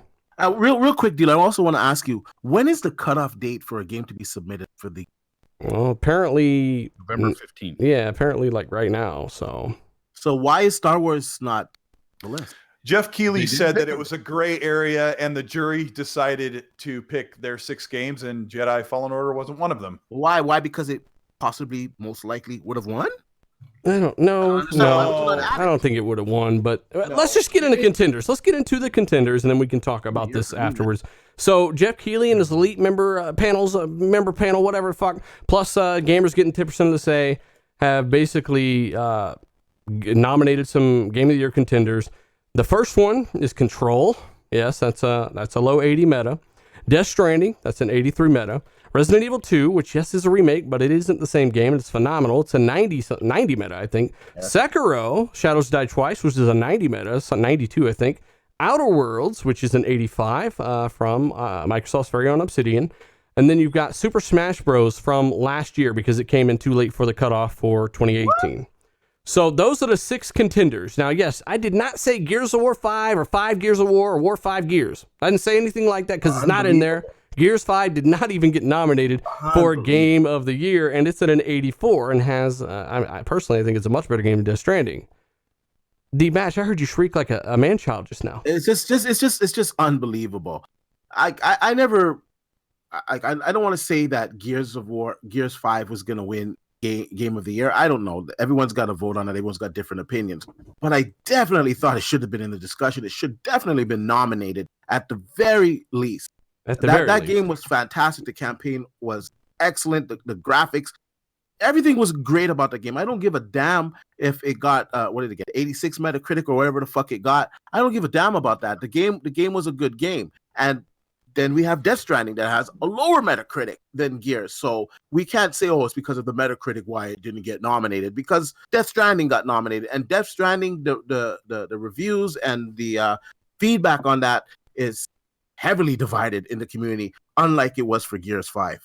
He even failed Pyromancer in the chat says, look, Control should have been kicked out in favor of Gears. I say leave them both in. I'm not even against like an 80 or a low 80 being in there. And it's all opinion to begin with, but at the very least, Gears of War 5 is one of the biggest budget games of the year. It's got all the quality, but in terms of the production, but it is an actual quality game. And it's Microsoft's biggest game as well. Yeah, and it's not just, I'm not even saying like, oh, one and done. I'm saying it has an amazing campaign, a massive campaign, the biggest Gears campaign we've ever seen, highly budgeted. I heard it's 6 hours long. Remember that? Yeah, I heard it was 3 hours. And then, Rod Ferguson says, good luck with that, bitch. But no, I think, and then you look at the multiplayer, you look at the horde mode, the escape mode, everything in that game is there's just so much content, and it's good content. That's the thing. Like, it's just not filler. And that's why I'm like, how is this not nominated? Like, what the fuck are you doing? Like, what is going on there where that's not a nomination? I could see what you're saying in that regard, but at the same time, like, I don't even have to have Gears 5 nominated. To me, I'm not angry about this list at all. What I'm perplexed about some of these games being nominated. Games like Control. I mean, what was the criteria to even put these games, this list up as Game of the Year? Like Control, honestly, there's so many games out there that I've heard so many people say, oh, this is my Game of the Year. This is my Game of the Year. Yeah. I have not heard people say Control is my Game of the Year. It's just, I would put Control and Quantum Break almost on an even playing field, except I liked Quantum Break more, and I didn't even really love Quantum Break at all. I just liked it enough to finish, and I can't even finish Control. But that's my opinion, which I rarely ever give. Yeah, of course. It's all opinion. It is kind of perplexing. It's weird. What was the criteria used here? Because, I mean, honestly, you can say, oh, Jedi Fallen Order, it came out the day. But hey, that's the rules. The cutoff was the 15th. It came out on the 15th. The rules was it has to come out on or before that date. Why they excluded it is beyond me. Honestly, Outer Worlds deserves to be there. I think Jedi Fallen Order deserves to be there. What about this? I mean, hang on. Overpowered 9000 says, block me if you want, but Kojima's game actually looked good. Why would we block you? You literally said Death Stranding looks good. We've all played it, so pretty much most of us. So here's the thing. I'm not even going to get into Death Stranding because me and Colt have been saying for a while now it's going to win Game of the Year. Kojima factor is there. It's going to win Game of the Year, guys. Don't be shocked by it. It's going to happen. It's just Kojima's I'll game. I'll tell you the math. I'll tell you the math real quick. How Death Stranding will win. The industry jury is made up of 90% of the votes. There are 10 nominations for Death Stranding, so it's dominating the nominations across all. Hey, by the way, Lethal, if you haven't already banned flute musician, go ahead and ban him. Yeah, spamming like that, you get banned. He's a nice So person. yeah, I mean, just on basic math, a lot of the gamers are going to the little 10% of the vote will be overwhelmingly voting for Death Stranding. So I expect it at this point. I wasn't sure at first, and I thought that Gears would get in there and not win anything, but at least it'd be nominated. So I was really surprised. But I'm with Fonz. Death Stranding will get Game of the Year because I think it has to beat out Smash Brothers and Sekiro, really. Unless you guys think that Resident Evil 2 is going to get the Game of the Year most of the votes, but I don't even think Resident Evil 2 should be nominated. It's an older game. It should be. It's from Japan, or it's from January this year. No, I'm saying it's a remake of an older game, like we've seen it. Like, and I didn't want to It's play Resident completely Evil 2, but different. it's Though. It really is completely different. Yeah, it was completely different. The same. It's different. And it's really well done. Yeah, I mean, I expected it to be nominated. Yeah, It's a reimagining. Yeah, I'll say that. I'm not fine with Gears 5 not being fucking. Well, I would even put games like Metro Exodus over Control, to be honest. I would put Days Gone over that. I would put it. Honestly, I would put Apex Legends over it. Yeah, I would. Let us know. Let us know in the chat, because I want to keep these guys involved, because again, these guys have a ton of opinions and we want to get some of them out there. What do you guys think should have been nominated for Game of the Year? I'm going to go over some more information on this, but I have to first give A Squad a shout out. He dropped a super chat here. A Squad, what's going on, brother? Thank you again for all your support. He says, let's nominate a game for Who Made It instead of he says let's nominate a game for Who Made It instead of bashing your decision on the gameplay. Basing sorry. Again, it's moving. Okay, Death Stranding. Yeah, I with Death Stranding. He says Death Stranding wins. I'm out, and apparently my eyeballs are out. Gonna win. He's talking about based on gameplay, because Death Stranding, one of the categories is going up against is action adventure, and if it had a category for Strand game, maybe. Guys, every Kojima game gets nominated. Okay, not always win, but it always gets nominated. But I'm telling you, this time it's going to win. All right, now hang on. We gotta action adventure. Seriously.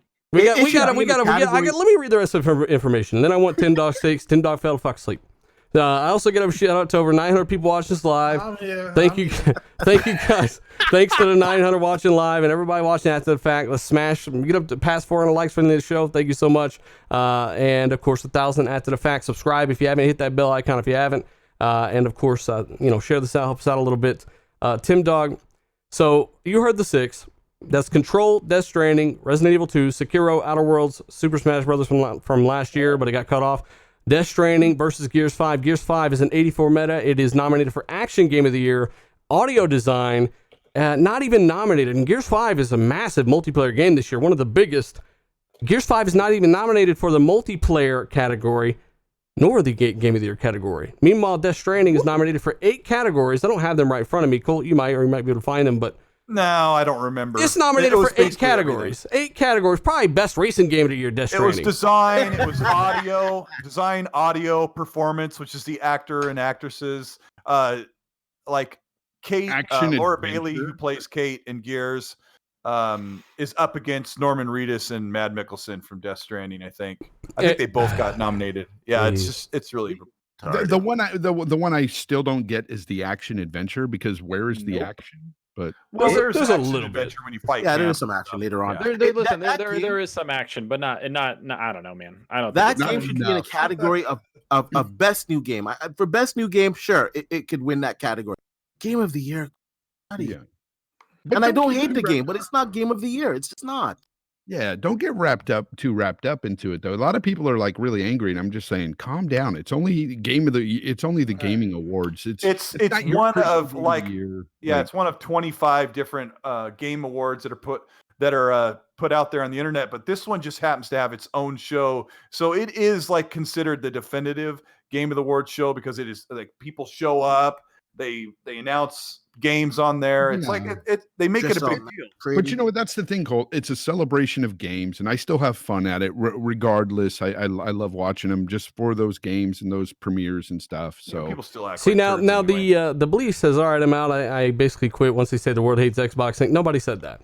We're saying that for one, Death Stranding is nominated for 8 different categories. And keep in mind that last year, Jeff Keighley and all these, they didn't even nominate Assassin's Creed Odyssey in the RPG category. It's the biggest RPG, one of the biggest of all time. I put it behind Witcher 3. And it wasn't even in that category. And I think this event, people kind of hold too much stock in it. And maybe we're part of the problem because we're kind of whining about the same thing everyone else is. But at the end of the day, we're not saying that the world hates Xbox. We're saying that Gears 5 is a quality product. It's bigger than everyone expected. It has all these different modes. They've really polished. It's the best campaign, in my opinion. And it's not even nominated for best, even in the Game of the Year category, when it crushes most of these games on this list. So that's all I'm saying. You're allowed to have your opinion. Fuck, give me mine. Know what I'm saying? I just... for me, just because you were asking me, I don't really take that much. I don't really, I'm not as bothered as others are with this. I just feel kind of like it is a little curious that he's been nominated and for so much when the game, let's be honest, people were saying it was going to be a 97, 96 Metacritic. It's currently an 83. Certain outlets like Edge said it was too boring to play. They couldn't even score it, and then you have Kojima and their relationship with Jeff. Jeff is in the game, he's part of the game, and Jeff's also on the board that picks these games. To me, it's a little, you can definitely raise an eyebrow. At the end of the day, I don't think, even though Fon says he's going to win, I don't think it's going to win. I just kind of feel like it. I just kind of feel like it was put in there as appeasement, to be honest. Oh, it'll win. Mark my word. Pyromancer says, opinions? Are you crazy? Yeah, it's very hard. And yes, Odyssey was an RPG. Did you play it? If Odyssey ain't an RPG, Witcher 3 ain't an RPG. Are you crazy? So again, Witcher 3 is the best RPG ever made. Yeah, I mean, it's got a full skill tree. It's got tiered armor and weapons. I think Dealer just said it. It's a Western RPG. Assassin Lupa, thank you so much for becoming a channel member. Do appreciate it. She hit that join button, took the plunge. Thank you so much. And Jordan Snodgrass. Thank you so much for the super chat as well. Do appreciate it. Ron Hale in the chat says, here's my take. If Death Stranding wins, I'll never watch the VGA shows again. You know what, Bill? The only reason I'm watching that damn show, honestly, is to see Gears Tactics. Yeah, no, but literally the main reason I'm watching that now. That's the thing. You watch it for the video games and stuff. And I honestly like some of the, the interviews and stuff and the people coming up presenting and stuff. I like the stuff that goes on, the whole show thing about I know. I enjoyed the show last year a lot, but I'm just, I just have a feeling we're going to see Kojima go up there on stage like 5 or 6 times. And I would like to ask the chat, if Death Stranding doesn't win, which of those 6 or those other 5 do you actually really think is going to beat it? Yeah. Now you'd have to really believe in Sekiro, and I think Sekiro has a legitimate shot. I really do think Sekiro has a legitimate shot. But Frank in the comments says we only really put emphasis on Metacritic when it suits our agenda. Is that why I rated Days Gone way higher than a Metacritic? I don't know. Yeah. Maybe so. I rated and like a fraud, I gave it higher than. Maybe it's best for that part. I gave it like a 7.3 when really it's like a 6. Let's talk about Metacritic now that we're on this. A friend of mine, Underachiever, did some deep digging into the video game awards, and not since Dragon Age Inquisition in 2014 has a game lower than 85 on Metacritic won Game of the Year. Before that, it was 16 years before Dragon Age Inquisition that a game at under 85 has won Game of the Year. Now, Death Stranding is an 83.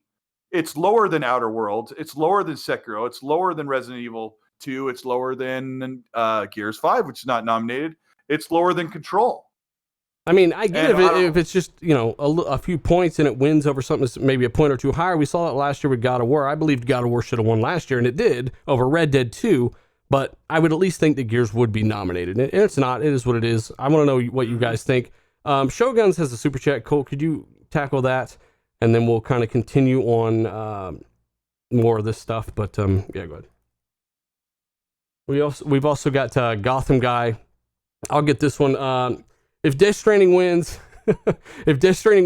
I guess it'll be a small comfort for Kojima to make up for the abysmal sales of. I did hear that with the second week, but that's second week physical in the UK though. Motherfuckers try to do that shit to the Gears 5 stuff, and I'm like, Gears 5 had 1 million more users than the last record breaker, and they're trying to say Gears 5 is a flop because of this physical bullshit in the UK. You know, I Didn't get like the second biggest launch for a PlayStation game this year, and I'm like, yeah, all you had was Days Gone as competition. What the fuck? Why are we screaming from the rooftops about this? Who cares? It's so bad, man. And listen, this is a guy. I'm a guy that probably on this panel liked Death Stranding more than anyone on this panel. I enjoyed it. I played a lot of it, and I even had to stop. I couldn't beat the game because I was so fucking bored after a while.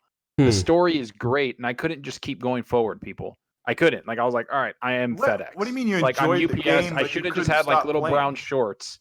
Like, I just had to stop. Like, I just got bored. He liked the narrative, but he didn't like what he was forced to do to see the cutscenes, which is deliver things. And I got bored after delivering stuff. Like, I was like, cool, I'm going to use this. I'm going to use this ladder. Then I'm going to use this thing to climb down the rope, and I'm going to do this. And then after a while, I was like, I just fucking want to go here and just get the story going. Like, that's where and you know, dealer told me that, hey, that's going to happen later. Because he's like, I already felt that. And I'm like, yeah, it just took me longer to get there. The exact same feeling for me. I think I stuck it out a little bit longer just because, you know, I'm a graphics whore and it looks awesome. And I started to get to that point too, where it's just enough of this. And then Jedi Fallen Order came out, and then fuck, that game's collecting dust. I hope to go back to it like over the holidays, but yeah, man, it's a game that you got to play in bursts. See, now Stick Figure thinks that the media are pretty much rewarding Sony for making single player games at all costs, but Microsoft had the single player as well as the multiplayer in Gears, and that's another thing. Like, I think that should be considered, man. That's a total package. That's a good thing. Also, I guess, Colt, did you ever find Gotham Guys? No, someone else. Oh, I didn't know you were asking me, so Shoguns. I have no idea. Hey, I got it. Shogun says Jeff Keighley got paid by Kojima. Is that true? I don't know if that's true, Shogun. No. Well, okay. We'll put a Barry Bonds size asterisk next to that. How is it that the game with a shit environment, bad AI, and boring gameplay gets nominated 8 times? Yeah, the story is okay, but everything else is it sucks. No. The story is supposed to be really big. The sound and the music is supposed to be really cool. It is. The music's visuals really are amazing. The music sets the atmosphere for sure. Yeah. But I do remember people like saying, why is Gears 5's world so empty? There should be locusts ice skating out here on this ice pond. And now with Death Stranding, you know, I'm delivering a corpse talking to myself, you know. I don't know.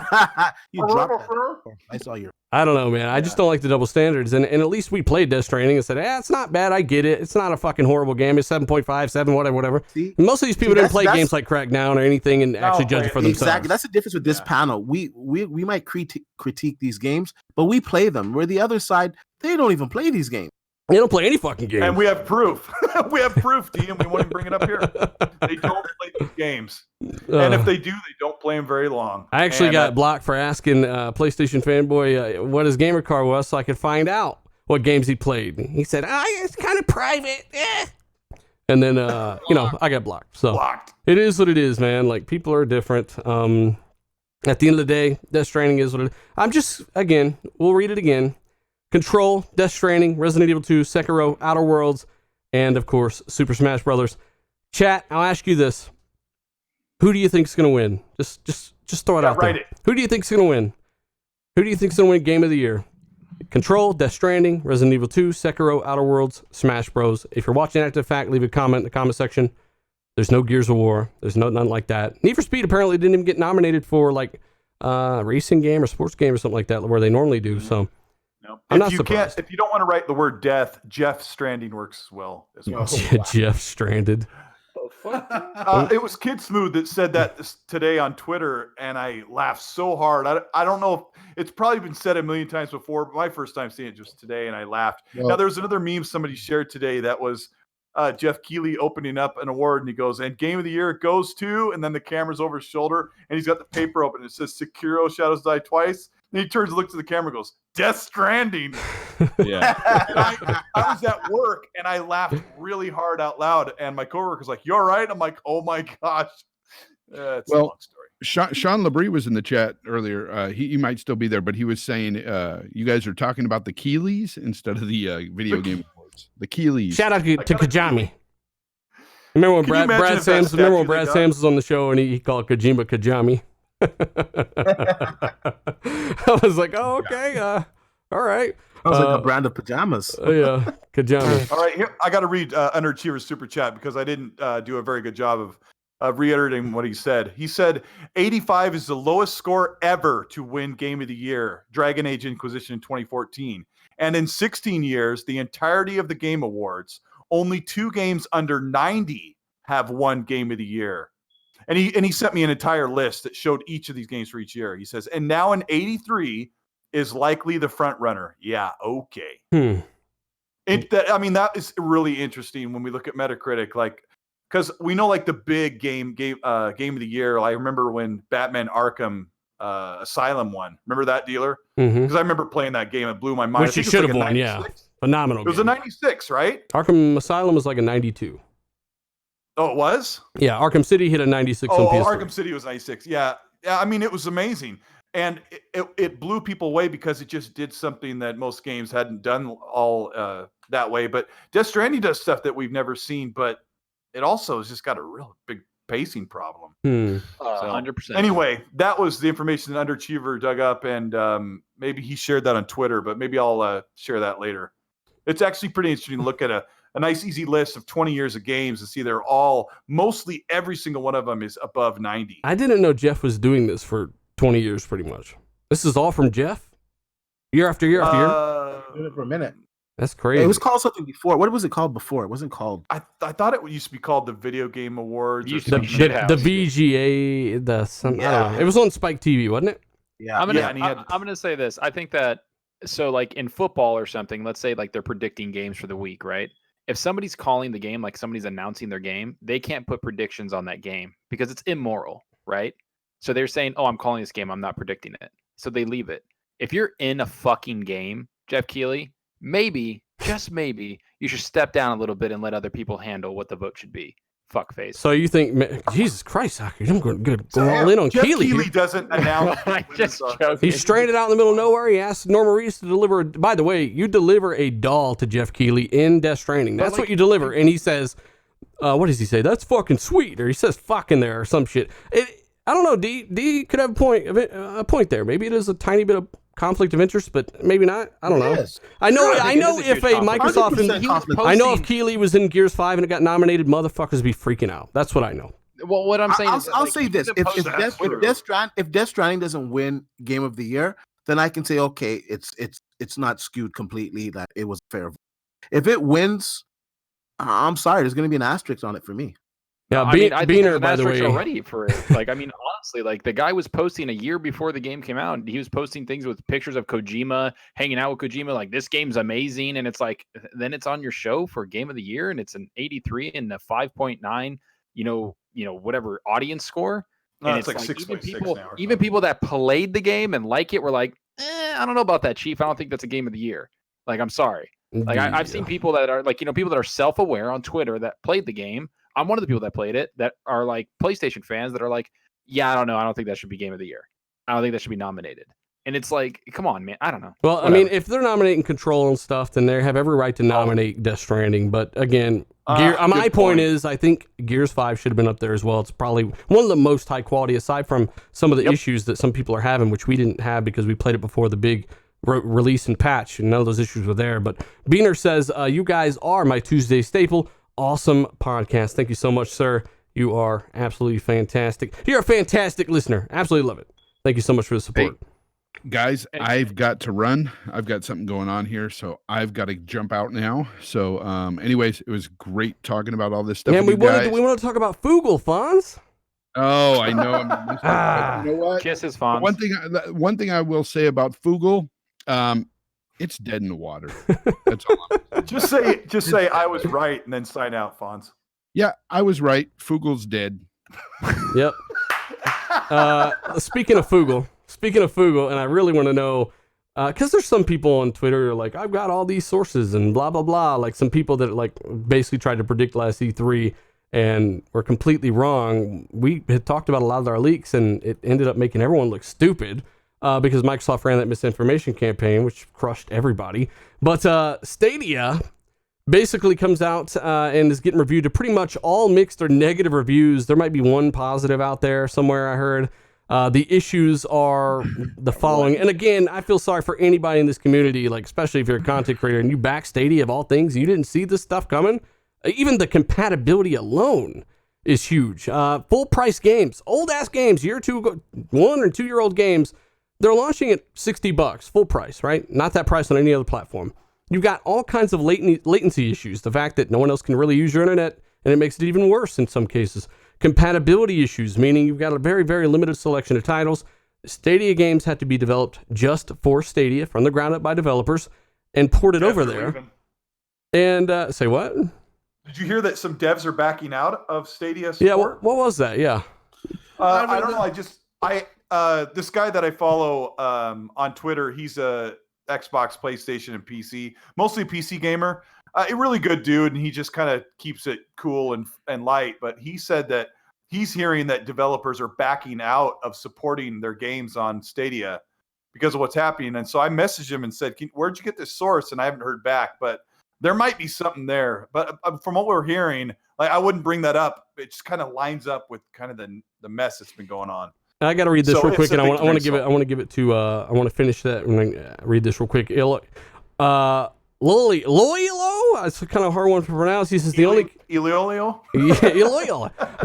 category Death Stranding deserves to actually win is the amount of Sony losers playing a horrible game.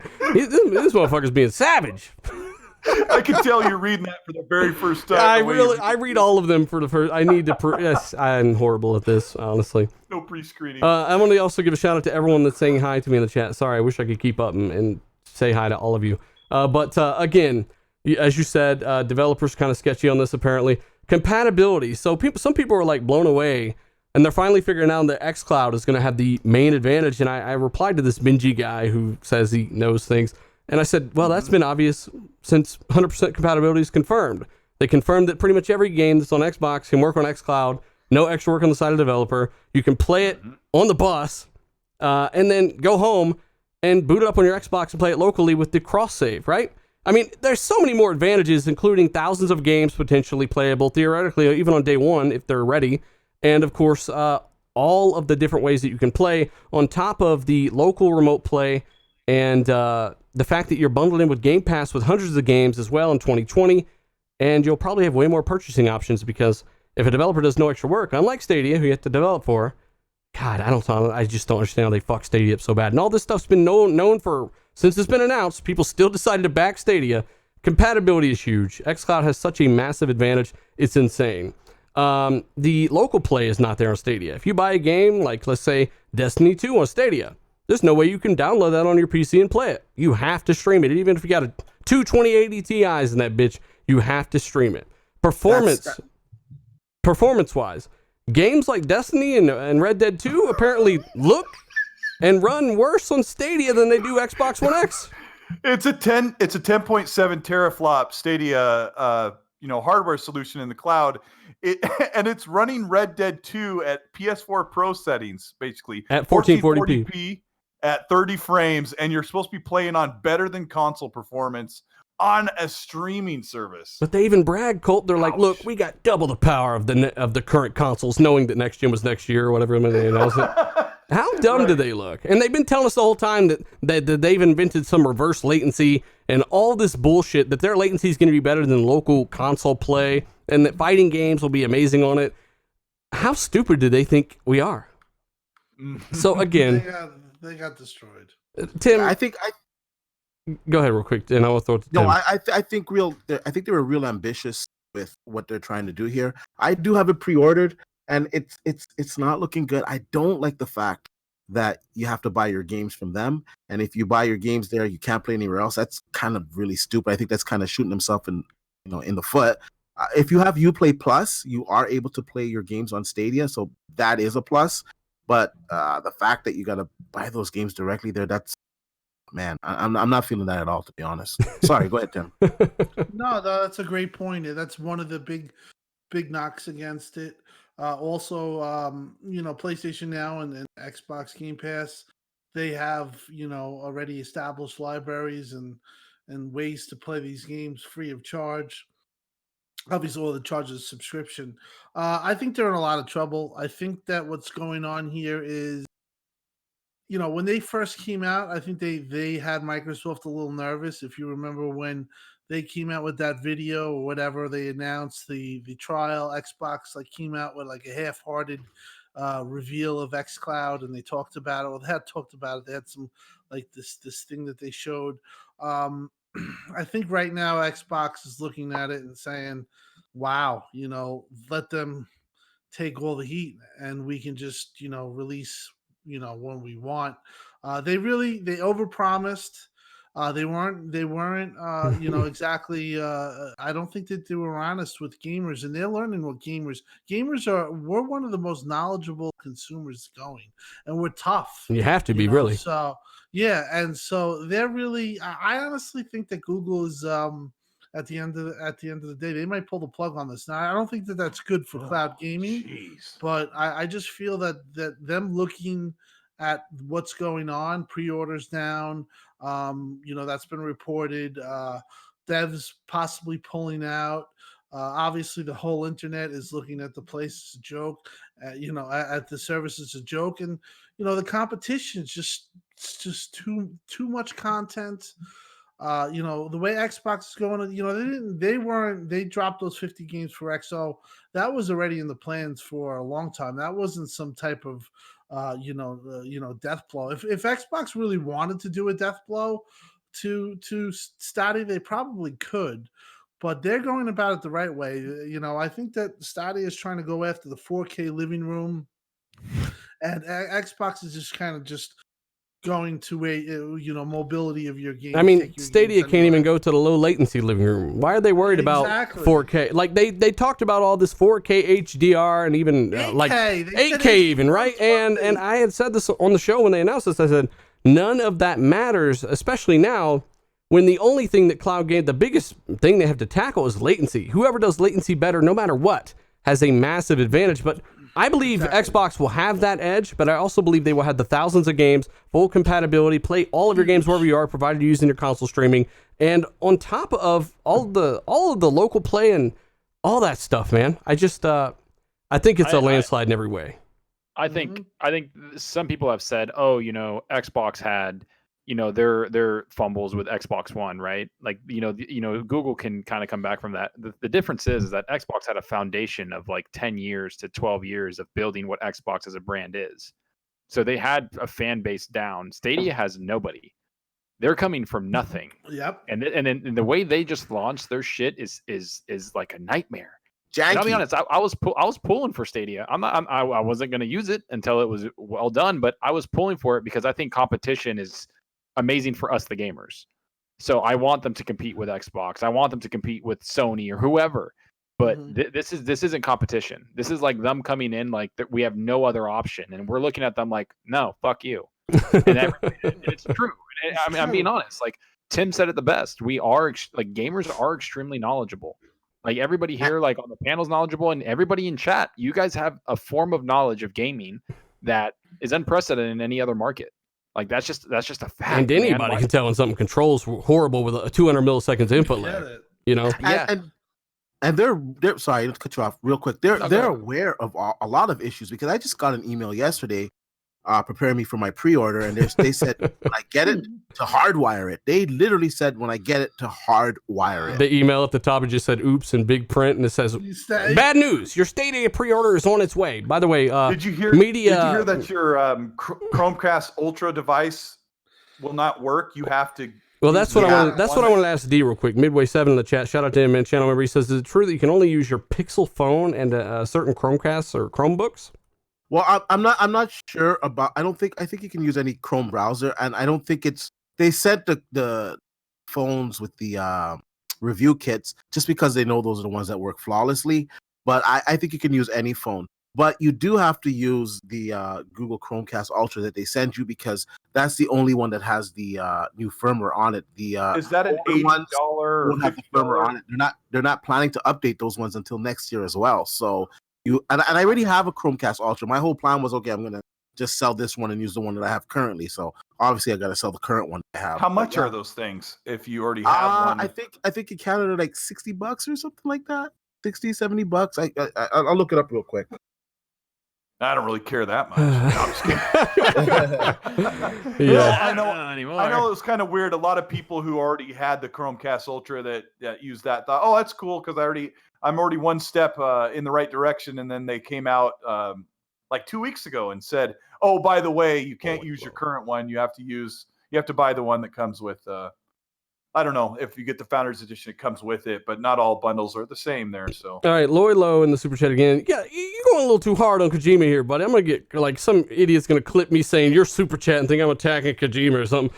He basically saying I wonder how Kojima's neck holds up with them big ass glasses. Yeah.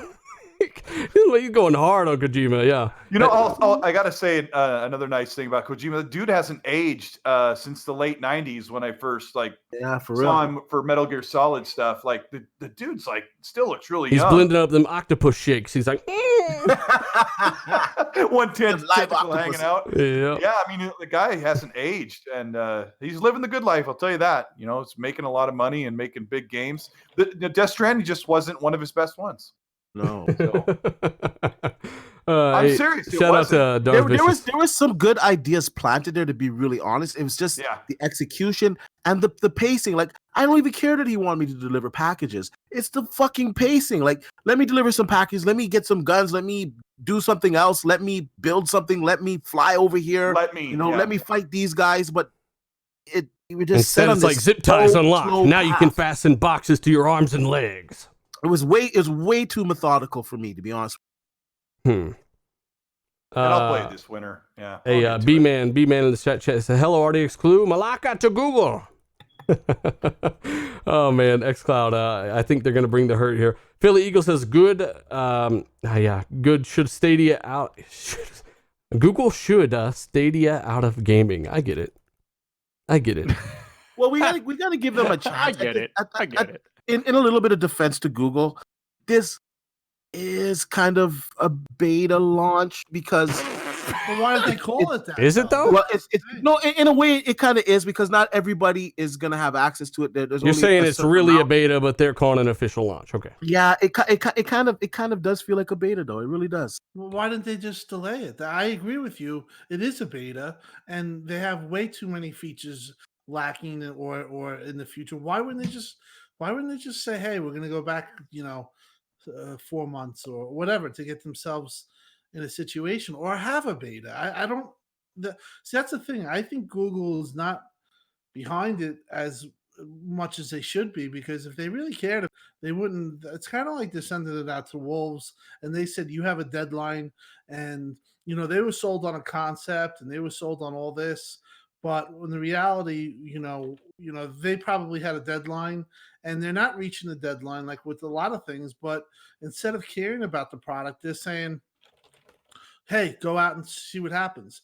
What's happening? Consumers are blasting it. Reviews are horrible.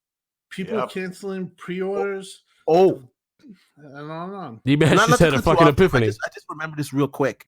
A lot of pre-orders actually got canceled. Some people had some issues via PayPal, and PayPal was wrongfully flagging the purchases, and they got their orders canceled. So Google has to do an investigation now. There's a lot of pissed off people around the launch. Hey, Jordan Snodgrass, he says, and the best performance goes to me, Jeff Keighley. RDX. Holy shit, this doll is badass. Thanks, Jeff. Appreciate it. Yeah, when Rand told me about that, I thought it was funny. You really do deliver a doll to Jeff Keighley. And he says fuck. So, I mean, that wasn't a joke, unless Rand was exaggerating. Yeah, he did swear. He said a bad word. And then he got demonetized. Either way, somebody was talking about people supporting and talking shit on xCloud all year and stuff. I mean, again, man, we don't just make this shit up. Like us and a lot of you in the chat saw this from a billion miles away. All of the advantages. I feel like at this point, it's impossible for Google to come in and compete with something like xCloud that also combines itself with the compatibility of every Xbox game developed with no work and no hassle on developers. People like Mike Ybarra were very adamant that you have to make things. He even said that when Mike was on the show, things, developer agnostic, meaning don't supply any extra work to the developer. They will adopt something like this. And keep in mind, they're going to let you buy games. If you only have a phone, maybe you want to go to the store and check out games, you'll surely be able to buy them from that device, effectively increasing the install base of your platform as well. So it's genius on most every level, and they're going to upgrade the SKUs they have now with Anaconda or what we know as Scarlett SKUs later. So you'll get better performance, better graphics, and surely that latency will improve as well. There's so many levels of why xCloud is better, and it's been obvious since the beginning. We've been talking about it, while others have never seen it. I don't know. I don't get it. Let us know what you think about that. I just, it blows my mind. Suicide King says, if Stadia keeps failing, and Google brings out the Stadia box, which would let you actually play it locally, would the panel be interested? Not at all. That would just be you're playing PC ports of games. I don't think that would help them at all. And that's not going to happen. They didn't invest all this time and money into Stadia just to come out with a box that, to compete with these consoles. They want to compete with these consoles in a different way. No. Yeah. I mean, Red Dead 2 running at 1440p. And it doesn't look impressive, and that's basically running on a PC over the cloud, and you're streaming it to your device. I mean, at the end of the day, man, my Xbox One X already does double the resolution of that, with who knows what settings. I don't know. I just don't. And you can do game streaming with your Xbox right now. Right. Yeah. You can do it. I got to jump out. I got to jump off the show, guys. All right, brother. Good talk. But yeah, really good show. Later, Thanks, Colt. chat. Appreciate it. We are going hella long on this one. We gotta move forward. Sorry, I lost track of time. The new 2-hour podcast. Yeah. Some guys said, I can't wait to listen to the podcast. 2-hour ride. The first episode of RDX is like 56 minutes long, and that was my plan. I wanted a short hour-long podcast, and that has slowly evolved, and that's not intentional. We just lose track, man. We end it when it's time. We end it when we feel it's time. So we do have to move on, though. Let us know your thoughts about all that. Stadia coming out to some mediocre stuff. Detroit Become Human, by the way, real quick, coming to PC December 12th. Hashtag Sony will never bring this stuff to PC. Phil Spencer on new games going forward. And he had a couple pretty good interviews, Soccer. He talks about how RPGs are pretty much one of the main genres that Xbox has been lacking this generation. They're really going to focus and double down on that. What did you think about Phil Spencer's interview? Give the chat some details. Yeah, I think it's honestly self-aware. I think that's like the main thing, that he's very self-aware of what Xbox is lacking. I think he's talked about the interviews that we got from XO, like the IGN interviews or whatever interview we talk about. He's literally been like, yeah, this is a weakness and we're remedying that. Like, we're going to fix it. Every time Phil has talked about a weakness on Xbox, he's fucking fixed it. Hardware weakness, fixed it. Software weakness, easier for developers to create games on it, extremely easy, including Xcloud. There's everything he said. He's fixed it, right? So yeah, studios, right? Yeah, he brought up studios, how they didn't have it, fixed it. Variety of games, fixed it. And I remember a while ago, a lot of the people complained, like I think Tim, you brought it up almost, that people were complaining that there was no variety of games. People also said, well, Xbox games have no color. They're dark, they're gray. I remember that. I remember that a lot. And then now look at them. Look at Everwild. Look at all these games, color, like HDR, Sea of Thieves, everything. But Phil just seems like he understands kind of like what gamers want to me. I just like, and he understands what Xbox needs in certain areas. Does he announce games? Like, do we want to see big AAA games? Yeah, I think we all want to see that. And I think RPGs can be potentially big AAA games. So for him to say that, hey, we know that this is a problem and we're going to fix it, I'm excited. I'm happy to see that. I'm happy that he's actually self-aware, unlike some people, or some companies. But that's I think it's a step in the right direction for us gamers to see Xbox evolve into something that we probably have never seen before. Game Bread talking about 8-hour shifts on RDX. Yeah, I don't know, man. I had to be part cyborg for that shit. I don't know about that. That worm almost knocked you Go out. ahead. Go ahead, Tim. One thing to piggyback off of what Zucker's saying. The one thing about Phil, and I've known him for a long time. I've talked to him, sometimes when I've seen him or I've talked to him in DMs, he's been always open to conversation. Is that he always listens. So he's listening to if you have a problem and you want to go, you have a problem with the brand or you have a concern, he will listen to it, and that's the one thing I like about it. He's willing to learn. He's willing to say, "Okay, I see your points. I already have," and others have brought up the point about the AAA, the mature thing that's popped up. They're on it.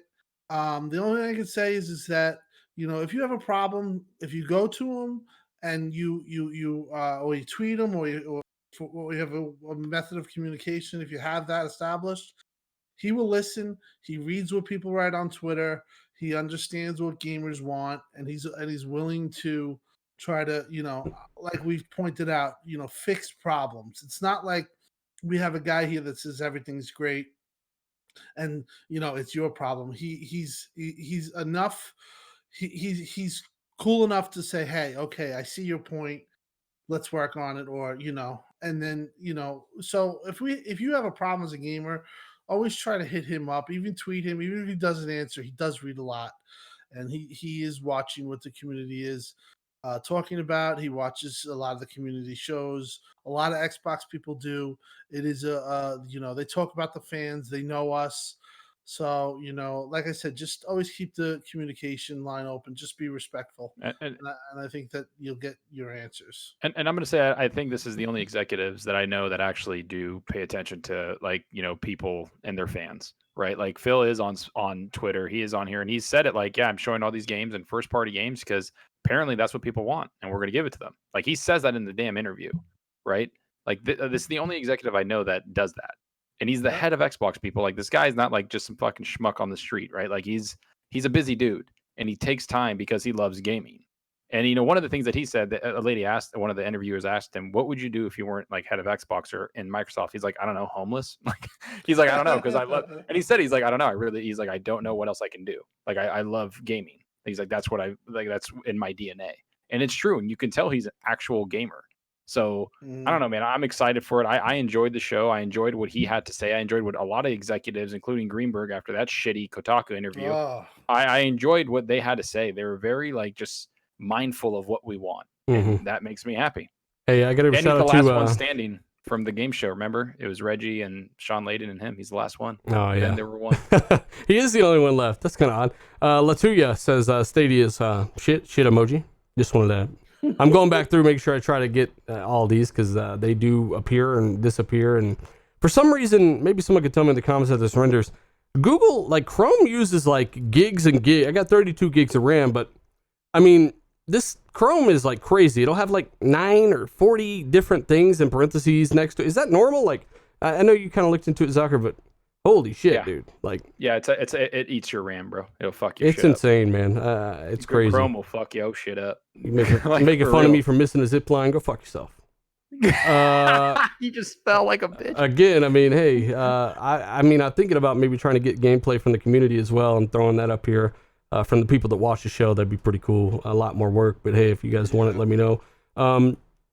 But again, Phil Spencer talking in depth about that kind of stuff, and you know he's looking forward to RPGs. We know they're developing more than one. Obsidian are working on another RPG, the one they apparently bought the studio for, not Grounded. That's a little bitty tiny project. And then of course Playground, second team, who just hired a ton of people from Rockstar. They got people from BioShock. They got people from Arkham. And they're working on an RPG as well. And just because Fable had that, if it is Fable, which it should be, doesn't mean that this one will look the same way. So either way, It's good stuff. Black Friday deals. And we wanted to do this for you guys as we kind of end the show, say thank you for everything that you do. Hit that like button if you haven't. Let's try to get well over 1,000 for the end of the show. Maybe share this out for us. Help us out a little bit. Subscribe if you haven't. And again, links down in the description for where you can support stuff like this. We want to give you guys some Black Friday tips as we kind of end the show. We'll do our outros. And again, thank you all. Black Friday deals. D-Bash, I'll get you into more of the TV stuff here in a minute. But right now, I'll kind of rattle this off. Sony coming out hard with a $200 PS4 Slim with 3 pre-installed game, that's what the article said. I've never heard of that before with this generation.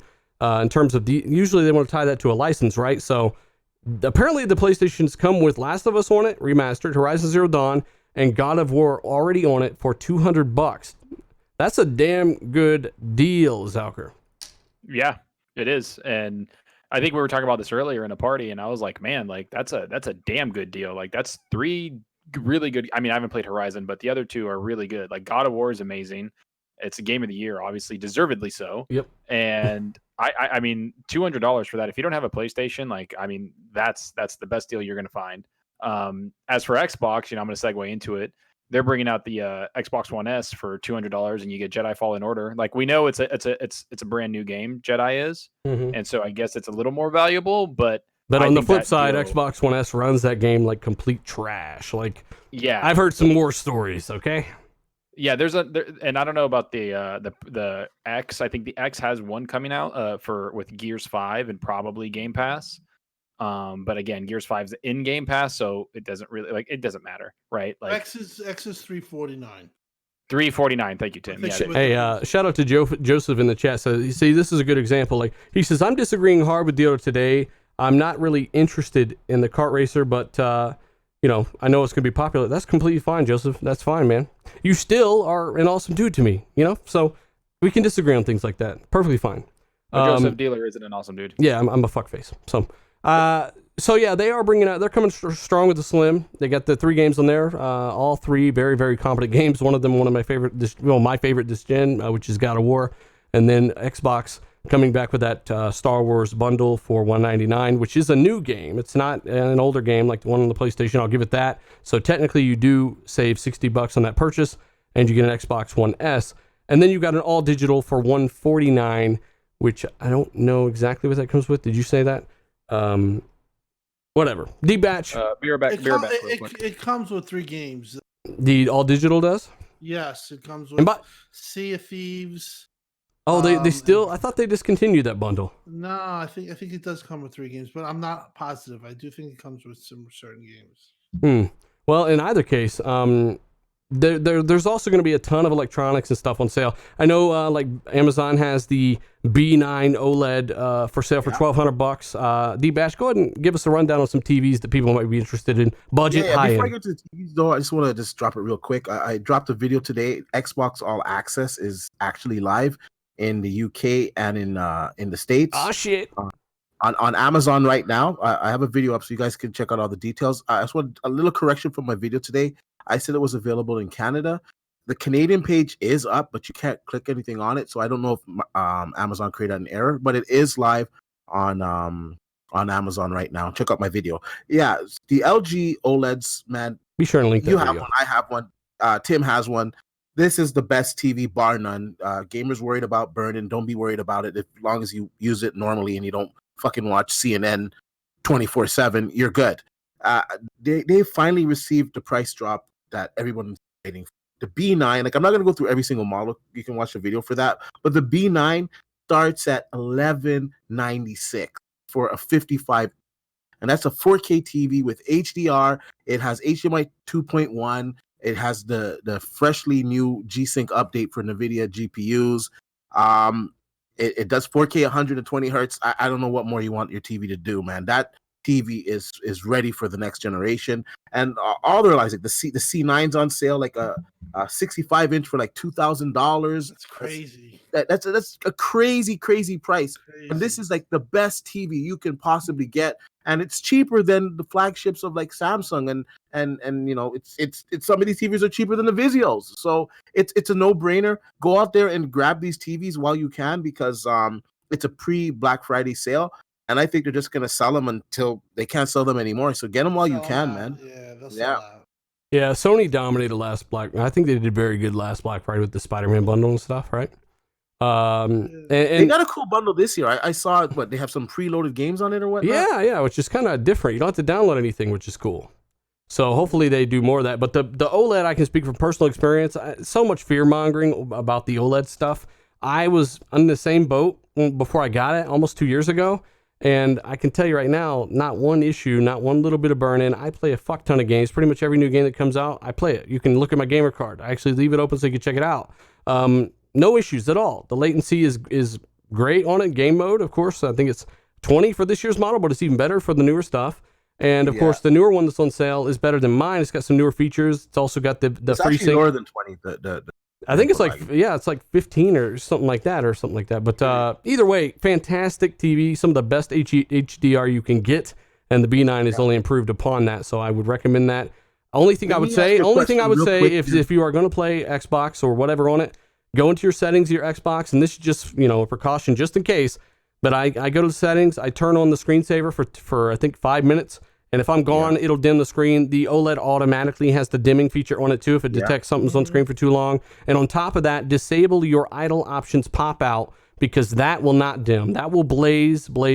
So Also, as a precaution, too, disable the idle option stuff. Also, to put the logo dimmer on as well as pixel shift, that will further reduce your chances of burn. I just want to ask you a quick question, Dealer. Do you use your TV for content creation as well? Yes. See, I use mine for content creation as well. And as you know, there's tons of fucking lines on there. And you know, we're creating videos that take hours sometimes. There's a lot of static images. And over time, if we were to get burning, we'd get burning using it that way. And I have 2 generations of OLEDs and I abuse the hell out of mine. And there's not one issue with burning, man. Just don't watch CNN 24 hours a day, 7 days a week, and you are good. As long as you don't watch CNN and take away and fall asleep. Tim's actually got OLED as well. Yeah, I have 4 OLEDs. So God damn. I have a 1080p OLED, the 9100 LG model, 2016, I believe, and I don't have any burn in. The key is just know what you're watching. Know what the TV is broadcasting or putting out. If you're on a thing with a stagnant image, don't keep it up there for 4 hours, 5 hours, and you'll be fine. It's like if you buy a dinky little car you paid a few $1,000s for, and you buy a Ferrari. The Ferrari has rules, right? You cover that bitch up, you bring it in the garage when it's extremely hot or extremely cold, snowing outside.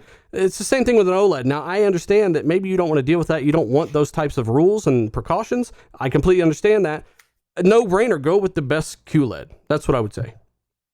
100%. Or, I mean, go with the high-end QLED if you don't want to live with rules. But if you want absolutely perfect black levels, perfect contrast, and of course, because of that, some of the best HDR you can find, not that the QLED doesn't do it great as well, then, hey, I'll say OLED's this. phenomenal. Once you go OLED, it's over. You broke up there. What did you say? I said, once you go OLED, you're not going back. That's it. It's wrap. Yeah. True, it's hard to come back. Yeah, you see everything as it's really meant to be. I think movies that are mastered on OLED is because of that. Yeah, but when you really look at it, like I know we're getting long in this, but LCD TVs. Sorry, man. LCD TVs have hundreds of zones, right? So at the most, 500, 600 zones.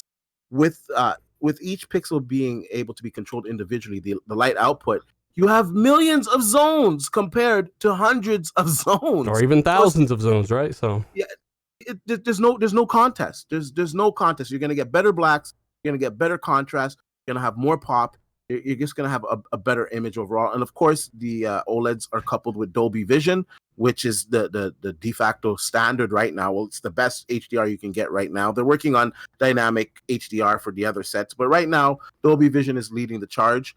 And it also does HDR10 as well in other formats. So you can't go wrong. And it has fucking G-Sync. Like the TV got a G-Sync update. Like did they stop charging ridiculous fees for the G-Sync stuff or what? Well, yeah, they added it. So the TV already had the software to do it. And they used the variable refresh rate version of HDMI 2.1 and they added G-Sync to it. And hopefully in the future, they'll add an AMD FreeSync option as well. Because it doesn't have FreeSync? It doesn't have FreeSync. No, they need to add it. I've personally talked to people up there, so it's not a matter if the TV can't do it. I guess they got to do whatever they got to do in the back channels to get that added, but it can be added. So that's something I would look forward to in the future. Hopefully, if not, then maybe next year's model. But anyways, this is the cheapest you're going to get a fucking OLED for. It's the best TV you can get right now in the market, and the price is fucking right. Pull the trigger if you've been waiting, man. Now's the time. Yeah.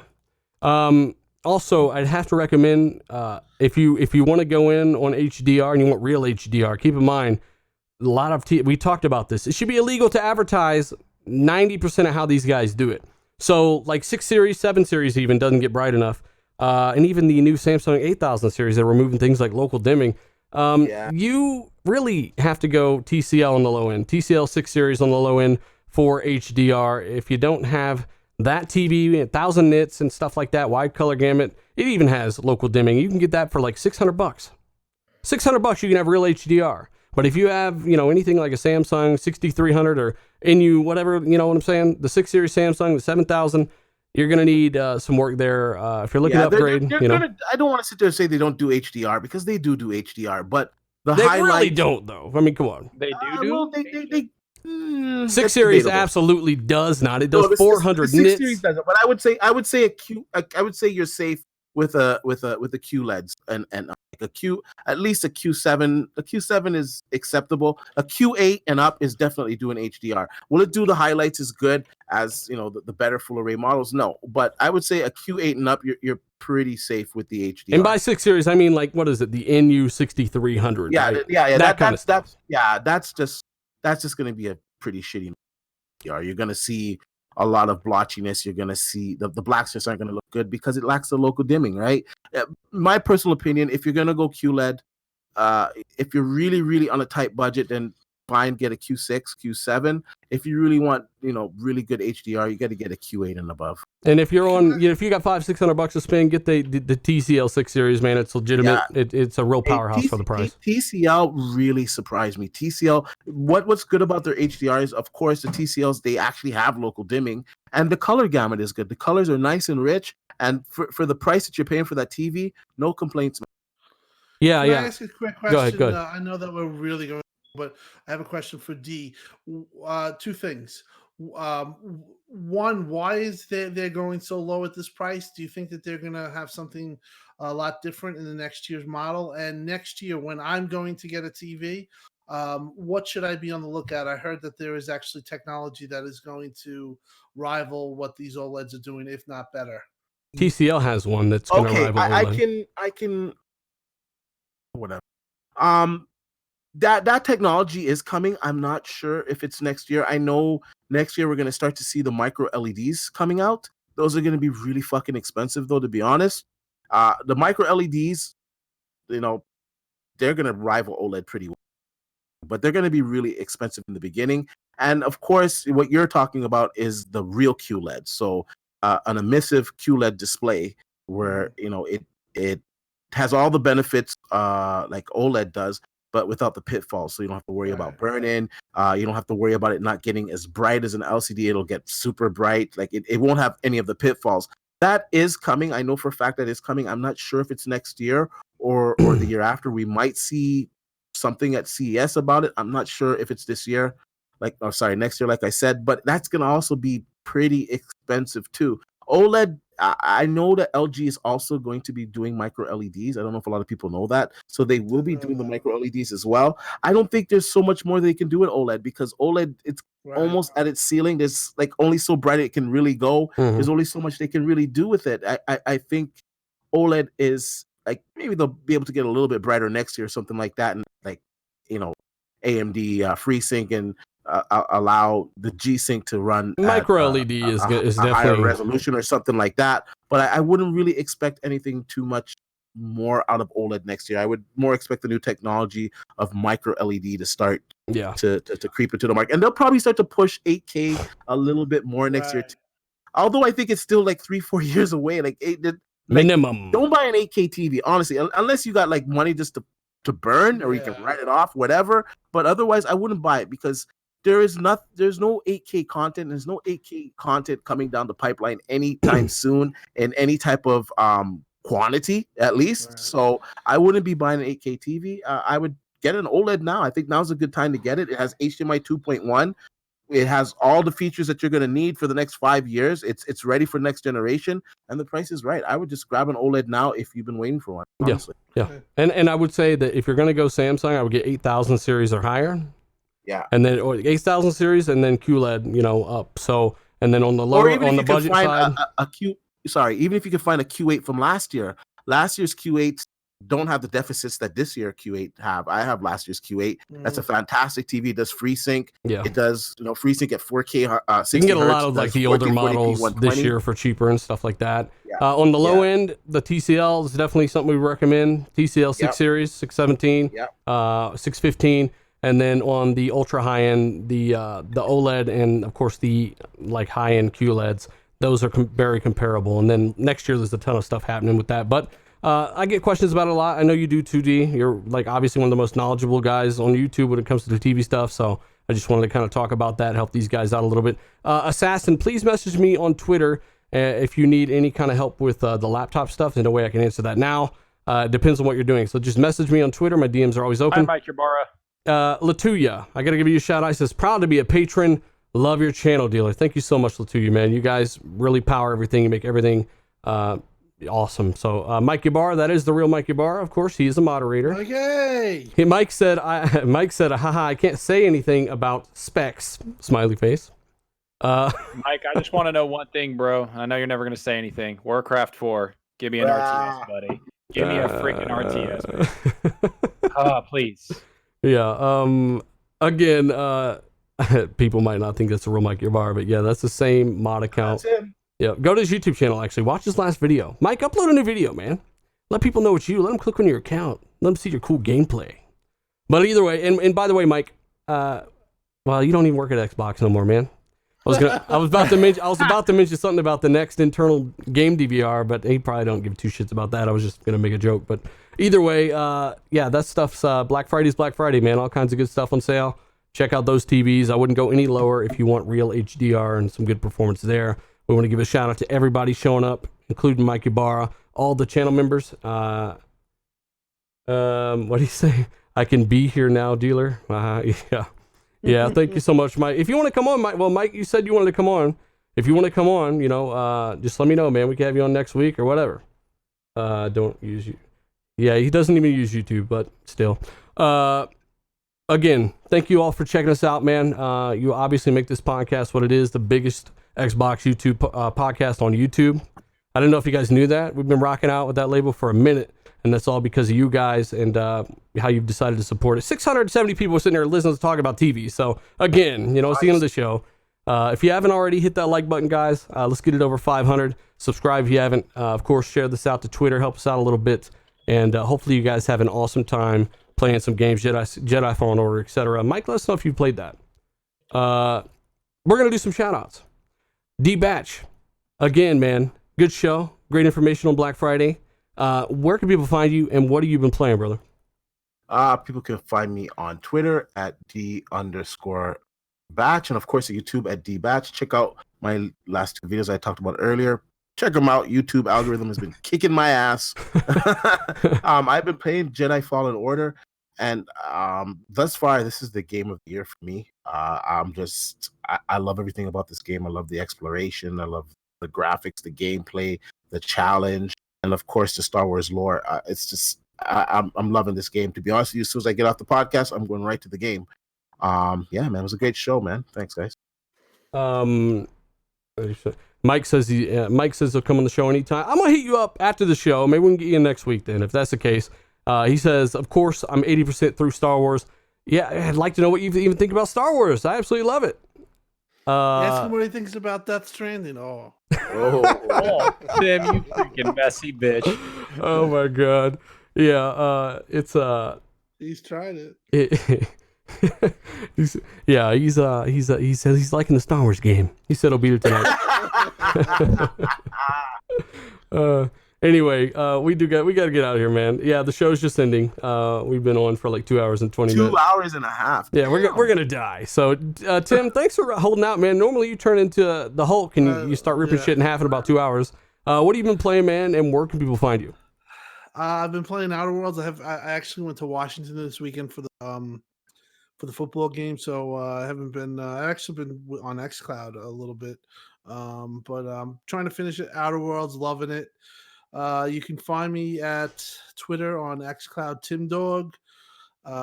You know, I'm pretty much there, and I'm here every Tuesday, 8 p.m. sharp. You know, ready to go. All right, so Mike in the chat, by the way.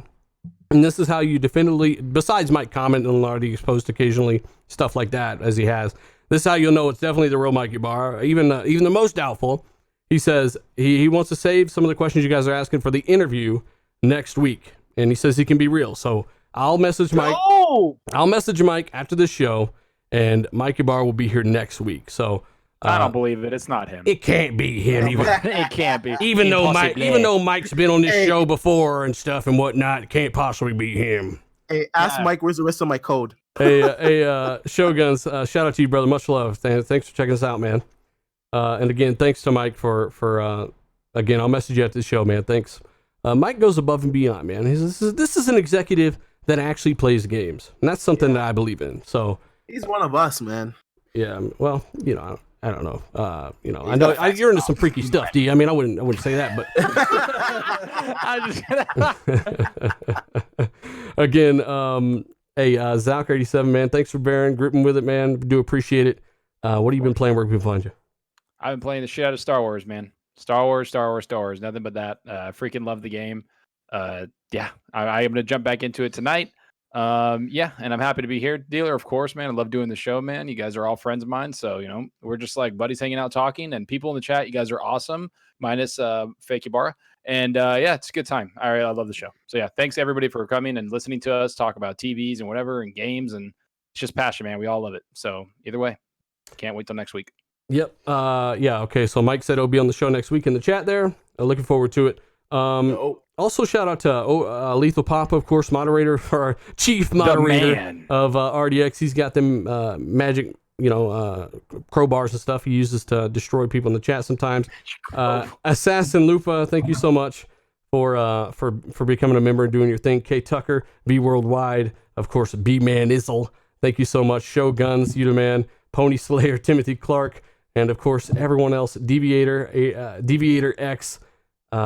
Man, we got so many people. Din X Mockin. Thank you so much, man. Channel member. If you want to become a channel member, hit that channel member button. Do appreciate it. Thank you guys so much. Patreon link down below. Giving away games and more. You support all the content on this channel when you do that, and every bit of it helps. I've been able to reinvest all that back into the channel. I've been playing Star Wars. Just beat it last night. Now I'm depressed. I enjoyed the game that much. So again, Star Wars, great game. Really enjoyed it. And now I guess it's on to Sea of Thieves. Need for Speed. We're gonna play a little bit of Need for Speed occasionally here or there. Yeah, we're gonna probably jump back into some Need for Speed Heat, but probably might play through some more Star Wars. I'm just not ready to give it up, man. So again, that's what I'll be doing until nothing else is really coming out this year. So again, let us know what you'll be playing. Let us know your thoughts down below, and of course, hit that like button if you haven't. Thank you so much for doing what you do. Check out the links down below. We are getting out of here. Later, everybody. That was the weakest later I have ever heard, Zelker. Later, everybody. Awesome show. Well, hang on. High fives. I'm struggling here to get, there we go. Now the page is working. Thanks, computer. All right. We're out, guys. I signed out twice. Again. Are we live?